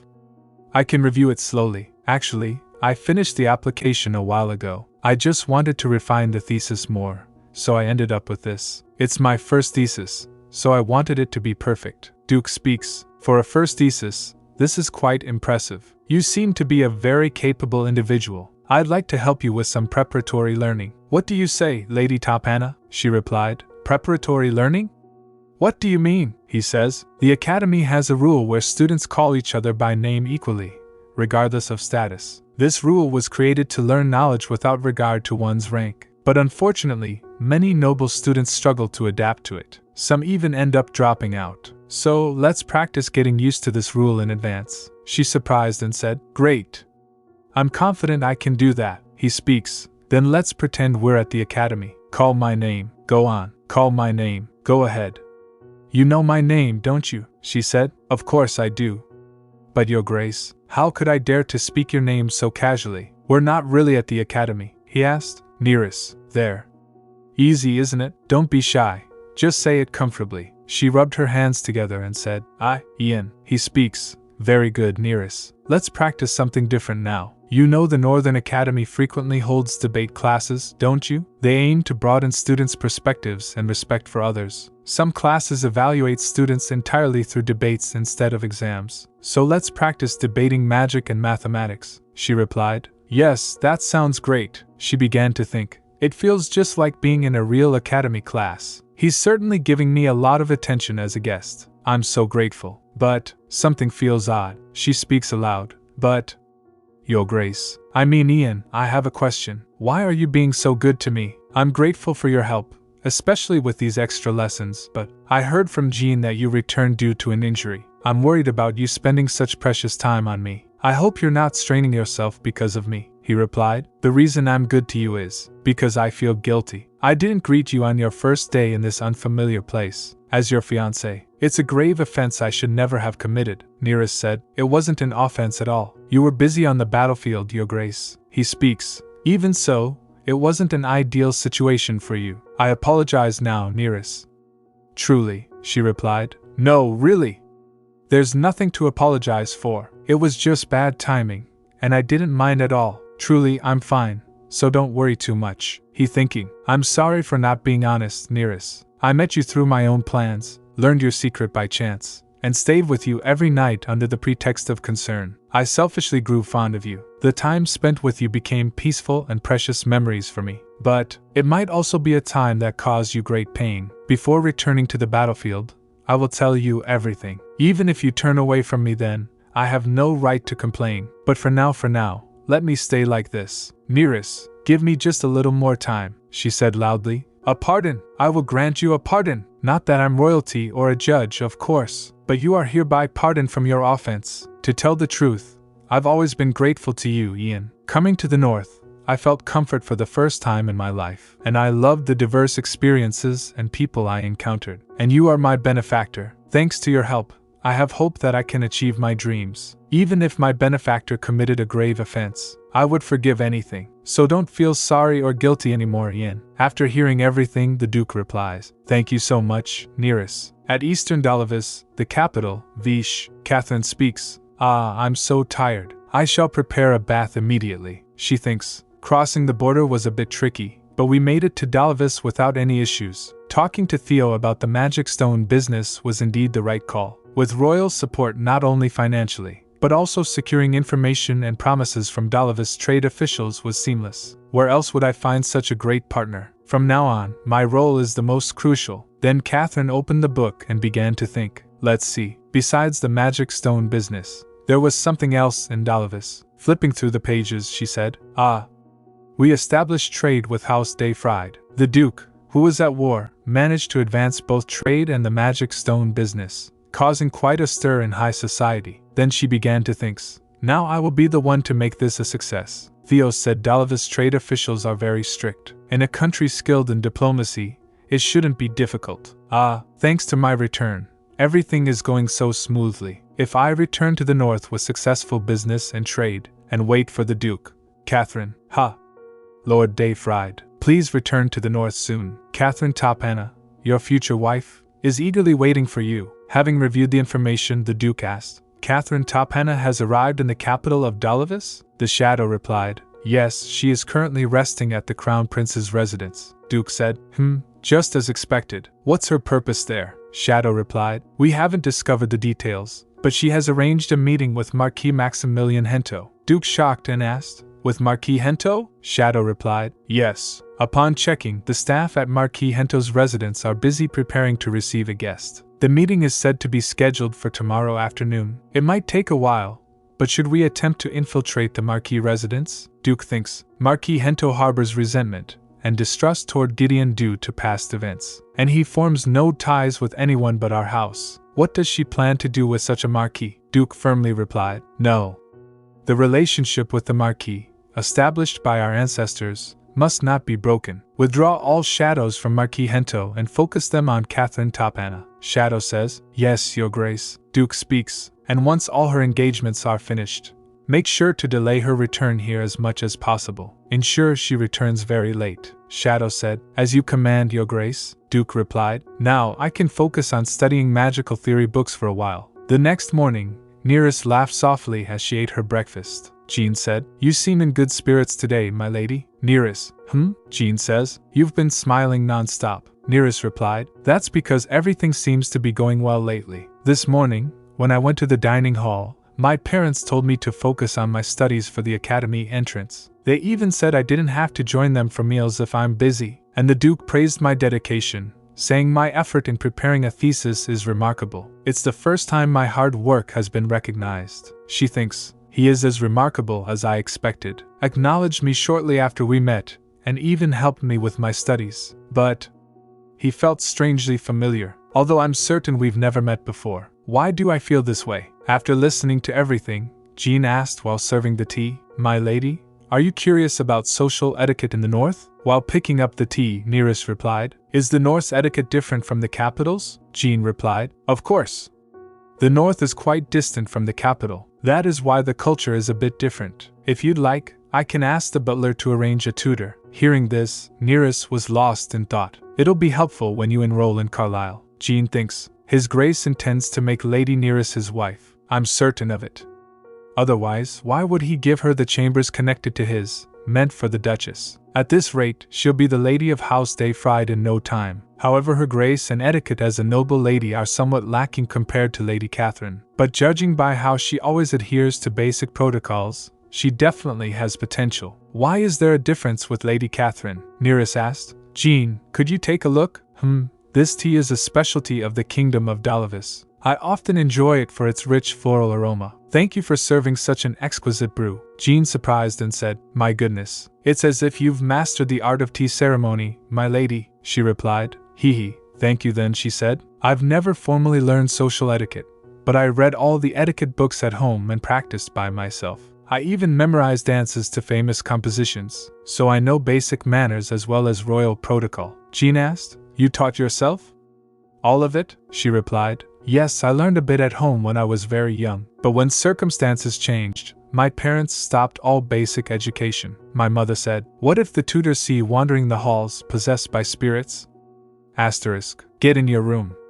I don't want to see you, she said. Though I practiced hard on my own, it all became pointless. Jean, why? Jean speaks. If I showed any noble behavior, my sister would torment me. She'd nitpick all day, so I pretended not to know anything. While hearing this, Jean thinks, what kind of person does that? She says, she really is troublesome. Neris added, I still think my conversation skills are lacking, and I have bad memories of horseback riding, so I never dared to learn. Someday I want to learn to ride. I've often thought about making friends too. Jean speaks. You can do it now, my lady, Neris asked. Oh. How? Jean replied. Just ask the Duke. I'm sure he'll gladly agree. I'll go and tell him right away, Neris said. Ah, no. That's a bit. Jean asked. Why? Are you uncomfortable? She replies. Oh no. It's not that. I just wouldn't want to impose. I've already relied on him so much. Besides, he just returned from the war. He must be tired. Jean speaks loudly. Don't worry about that at all. I assure you, the Duke wouldn't mind helping you. Not at all. Our master is, well, that's it. He really enjoys teaching people. Neris, really? This she says. He said he feels fulfilled seeing someone grow through learning. He finds it rewarding, so try learning from him. I'm sure he'll be delighted. Then in the horse stables, Neris thinks, this isn't right. It was just a foolish fantasy, thinking I could ride that huge creature. I absolutely cannot. I should go back and tell the Duke I want to learn something else. Suddenly, the Duke appeared and called Neris. Fear gripped her. Duke said, Oh, I'm sorry. Did I startle you? She replies, No, it's fine. I'm sorry for yelling. Duke asked, You don't seem fine at all. Are you afraid of horses? She thinks, Yes, I am. Ever since I almost got kicked by one because of my sister when I was young, it's been difficult for me to even approach horses. That's why I never dared to learn to ride. Each time, my sister would say, What a waste of that noble blood in your veins. You should have been born a commoner. I should give up. Horseback riding is too much for me. Duke asked.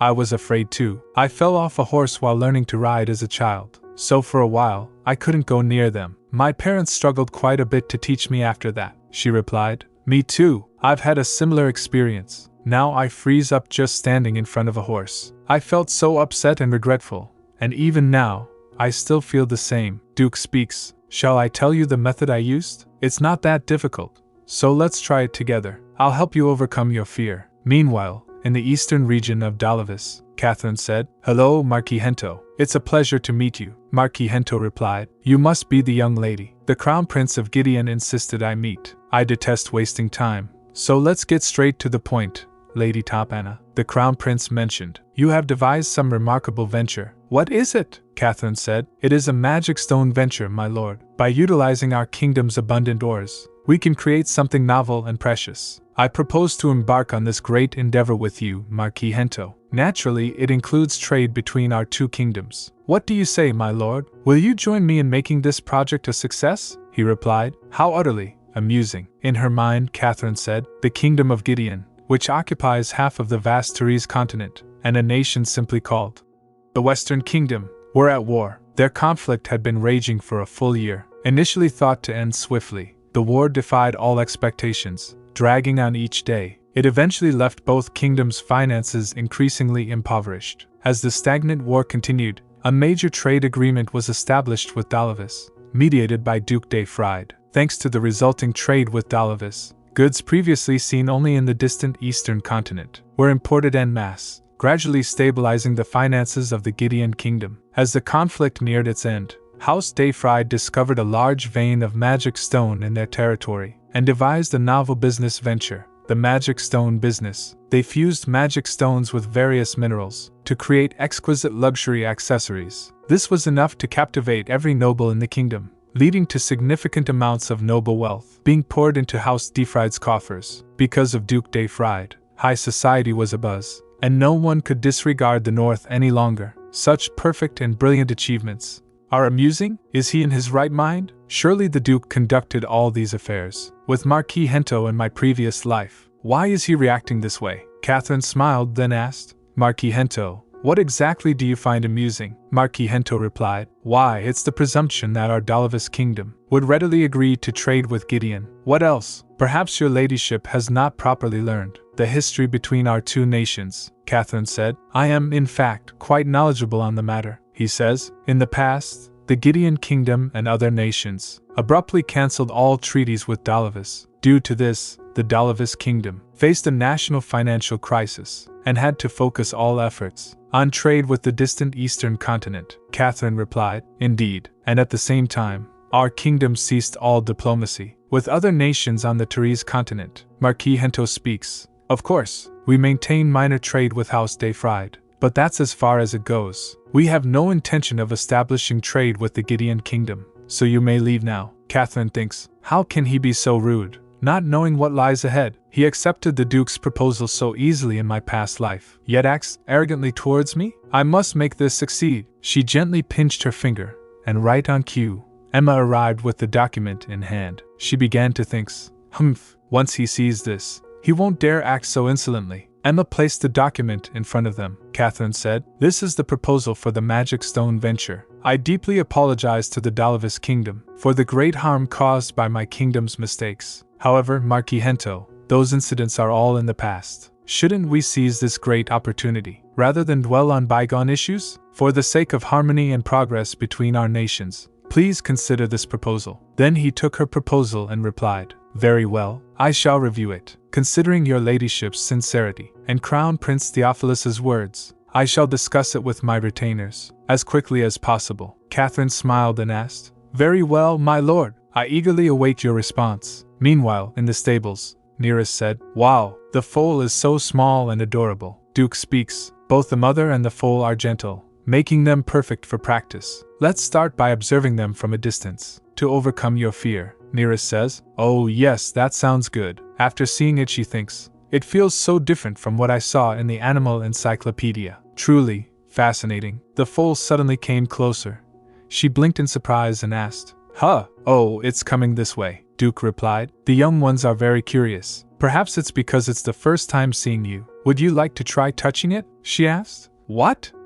The foal? Perhaps that's not, Duke says. It's fine if you approach cautiously. I'll guide you, so don't worry. She thinks, right. It's a young one with a gentle nature, and the Duke is beside me. She asked. Okay, what should I do? He replied. Don't make loud noises, and slowly extend your hand like this. Then just stay still. She replied. All right, I'll try. Then, from a slight distance, she extended her hand cautiously. I can't get any closer. It's still too scary. He stepped closer and reached for her hand, his voice gentle as he said, excuse me for a moment. Try not to be too nervous. Reach out slowly, very slowly. After touching it, she said, I touched it. I'm touching the foal, Ian, Duke replied. Well done, Neris. After a few days, Neris was feeding the horses while saying, go on, have some. While Horse was eating, she said, haha, adorable. Always so lovely to see. Suddenly, the Duke appeared and stood behind her. He asked, seems you've grown quite close to the foal?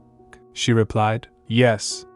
Such a gentle creature. I've visited every day for the past 3 days, and it's welcomed me each time. Usually, foals are quite rambunctious, Duke said. It's because it likes you. She asked, how do you know that, Ian? He replied, because I like you too, so I can tell. Hearing this, she thought, oh, I suppose since Ian has grown fond of horses, he's learned to read them. If the boy who once feared these creatures changed so much, maybe I too can grow to love them and even learn to ride? After all, I found the foal absolutely adorable. Maybe not just yet. The Duke walked over to the horse and spoke. Neris, I have someone I'd like to introduce to you. Neris see and said, wow, what a magnificent horse. Duke speaks. This is Noxie, my horse's sibling, a strong and courageous creature. I thought you might like it. What do you think? He extended his hand toward it and said, hello, Noxie. Looks like Noxie doesn't mind me. Duke says, shall we try riding? Neris said, pardon? He speaks. Try riding, Noxie, Neris. I'll assist you. Relax your shoulders a bit. Keep your back straight. Make sure your weight doesn't shift forward. Try to maintain this posture, all right? She replied. Yes, he says. I'll guide the horse. You just hold the reins lightly. She speaks. Wait, don't go too fast. I'm still a bit scared, he replied. Then let's start very slowly. The horse slowly started to walk. She looked around the view and thinks, Wow! So this is what the view looks like from horseback. It feels quite different, he asked. Are you scared? She replied. No, not scared. Just a little uncomfortable, he told. Then let's chat as we go. We've actually tried to establish a magical studies department in Carlisle several times. She asked. Really? He replied. Yes. But professors from the capital's magic academy are reluctant to come to the north. It's a field with endless potential. The north should really have its own magic studies department. But no matter how good the offer, they always decline. So I always feel a sense of regret when I think of Carlisle. She asked. Ian, does a magic studies professor have to be from the capital's academy? He asked. What? She replied. I understand House Dayfried trades with the Kingdom of Dalavis. The kingdom is known for its tea leaves, but they also heavily invest in magical studies at the Royal Academy. Instead of inviting renowned magic professors from there, why not offer them northern professors in fields they lack? The Northern Academy is famous for mathematics and physics. We can complement each other's deficiencies and facilitate exchange. Hearing this, he replied, You are truly remarkable. I believe you could become the North's greatest asset. She asked. Me? He replied. Yes. None of the Northern officials ever thought of such an idea. It might be a bit tricky, but with the Kingdom of Dalavis, it's worth trying. Don't worry about how you're going to fund your studies. I promise unwavering support for your proven talent. She says. Thank you so much, Ian.